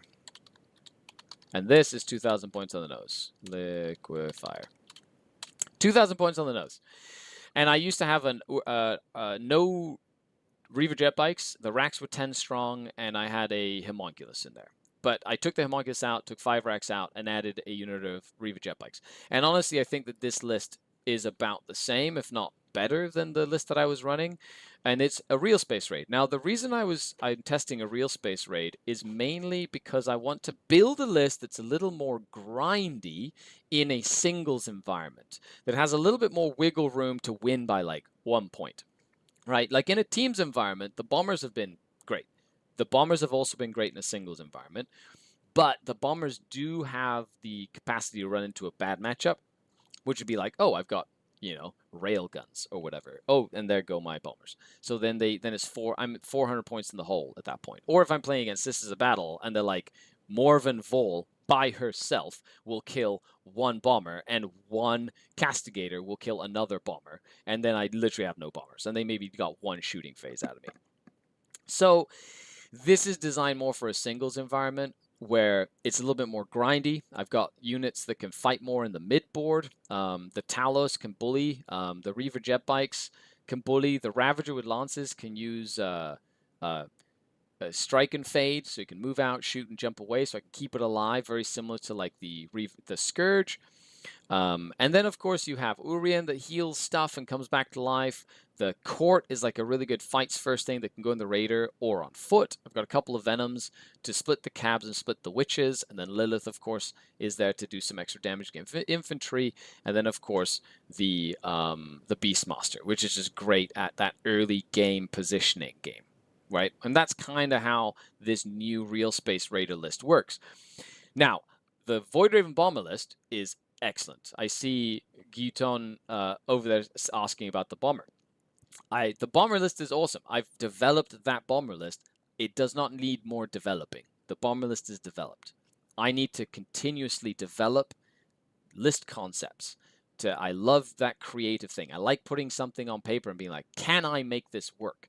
And I can play enough games to test things. And so I'm going to test this. Now, this would also work as a Sky Splinter, right? The Court becomes more dynamic, right? Maybe I drop the Ravager and put in like another unit of Reaver jet bikes or something. Like it would change the dynamic of that list a little bit. But I really wanted to try the command point regeneration from Labyrinthine Cunning, which so far in testing has been something I've used every game, which has been awesome. Now with the pain token generation, I start with 6 pain tokens, and then every pain token give me more pain tokens to use in that same phase is just wild.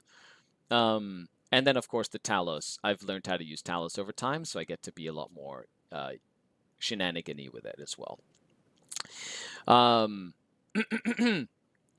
I got some of the Rat Ogres from the Skaven Tide box to convert into Grotesques. Yeah, they're very good conversions for Grotesques. But let me know what you think, honestly. Like, please let me know. I think that there's a lot of different things. I hope you really enjoyed this, the video as well. Let's go over a couple of last questions here. We've got, it's crazy to run 2 units of 5 Scourge with Haywire and 2 units of 5 Ravager with Lances. Is it crazy to run? No, it's not crazy. You know, the big thing about Ravagers is if people can see them, they tend to die. So you have to either put stuff that's more dangerous in front of them so they don't shoot your Ravagers, or have a way to hide your Ravager from the main part of their army so it survives a little bit longer. Rules question on Urien. If he's doing an action like Sabotage and he dies but stands back up on a 2+, does the action fail? Yes, the action fails. As soon as the model is removed for any reason from the table, which technically when he dies, he's removed from the table and then returned to the table. So as soon as if you're removed from the table for any reason, an action will fail if you're doing an action that requires you to stay in a spot for a certain amount of time. Jason says, I'd love to run bombers. I love the thought of aircraft, but I'm not at that skill level yet. Yeah, try it out. You know, it can be really fun. Ever think about going to 3 Chronos? If I was doing 3 Chronos, I'd do 2 units of 2. So I'd go 2 Chronos of singles or 4 Chronos. And then I'd do 4 Chronos in 2 units for anti-horde clearing with flamers and butt guns. And then I'd do Talos and then Grotesque. So it'd be like a different list dynamic. Planes are cool. Drukhari have the coolest planes. We do. Yan Shuai says, I want to build an Inari list with some Corsair Voidsguard. Got any tips for good units to include? If you're doing Voidsguard, make sure you put in some Falcons for the rerolls so that you can get more benefit of their precision. And then you can, you know, that's kind of how I would go with it. But sadly, I wish I could run them more in my Dark Eldar. I wish the Corsairs could go in my Dark Eldar boats. I think that would be great. Where's the change to paint tokens? I must have missed that. So yes, there is a change to paint tokens. Chronos that refunds a paint token, that paint token can then be used in that same phase, which is how we were using it sort of before the WTC ruled it the other way around. Also, people were getting all uppity about the Warlord change, like nerfing our Archons. That's how I was using it since I decided to look on the side of reason. I think I did one video. I was like, every Archon gets it. And then it was like taken as gospel.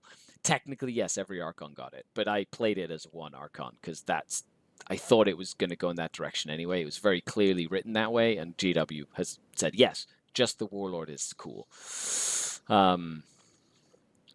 Using it the other way was some very creative reading, in my opinion. Yeah, well, it wasn't creative reading. It was more about in the WTC, like at the World Championship level, like you have to make sure that there's a clear delineation of like the timing of things. So when you're playing at a world class level, you need to know what the timing is. And so start of the phase timing became its own thing, and anything that wasn't specifically start of the phase ended up being just after start of the phase or not in the start of the phase.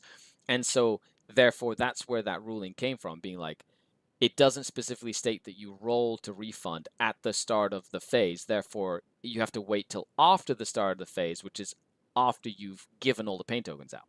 It's like, okay, sure. But in the ruling, it says as soon as you use one, you roll. So it would happen sort of simultaneously, but it didn't specifically say start of the phase. They've clarified it to be like, yes, you use a paint token, you roll. If you get a paint token, guess what? It's just after you use one. So you have another paint token to use it on something else. So yes, you can now empower an entire army of Dark Eldar with a single paint token in a Chronos. Which is so good. Which is how we used to do it for a while until they did the ruling, and then I use it the other way. Didn't really change too much, but now paint tokens will go a hell of a lot longer if you've got Chronos nearby, which is really cool, right? So, oh, the vector was creative reading. It wasn't really. It just was like, because it literally said, substitute the rule with this rule, and the rule said, we get this. So you basically had to substitute the entire rule with that rule. So roll, yes, every Archon got it, but it was very clearly a rule that was supposed to only be for a Warlord. So most of us used it as just the Warlord. So in the league, that we are to use the WTC ruling or the new rule? Oh no, we're using new rules, Dorian. New rules. You mean like in the Denizen League? By the way, Denizen League Season 4, if you're a Patreon, we have a TTS League that we start up. The League Season 4 is going. We have like 22 players, which is awesome. And then we'll be doing another one coming in December for the spring/winter league, which will be awesome. And then we'll move on from there. So that's really fun. So Steve says, love listening while working. Bonjour from Petawawa. Bonjour. Happy to see you. Yeah, I'll see you soon as well. Well, folks, that is all I have for you. Huge shout out to the channel Patreons, without whom none of this is possible. This is the weekly show, which is a show I do every Friday for Patreons. If you'd like to support me, the link is down in the description below. Huge shout out to all of you who super chatted. Thank you so much for the gifted memberships. Like this video if you haven't already. Leave a comment down below for the algorithm gods, and let me know what you think, if you're excited about the future. And of course, I'll be back with a tournament in review next week. You're all amazing. I've been Skari, your grateful host, signing off until next time. Skari out. Ah, the Dark Kin. Bye, everybody.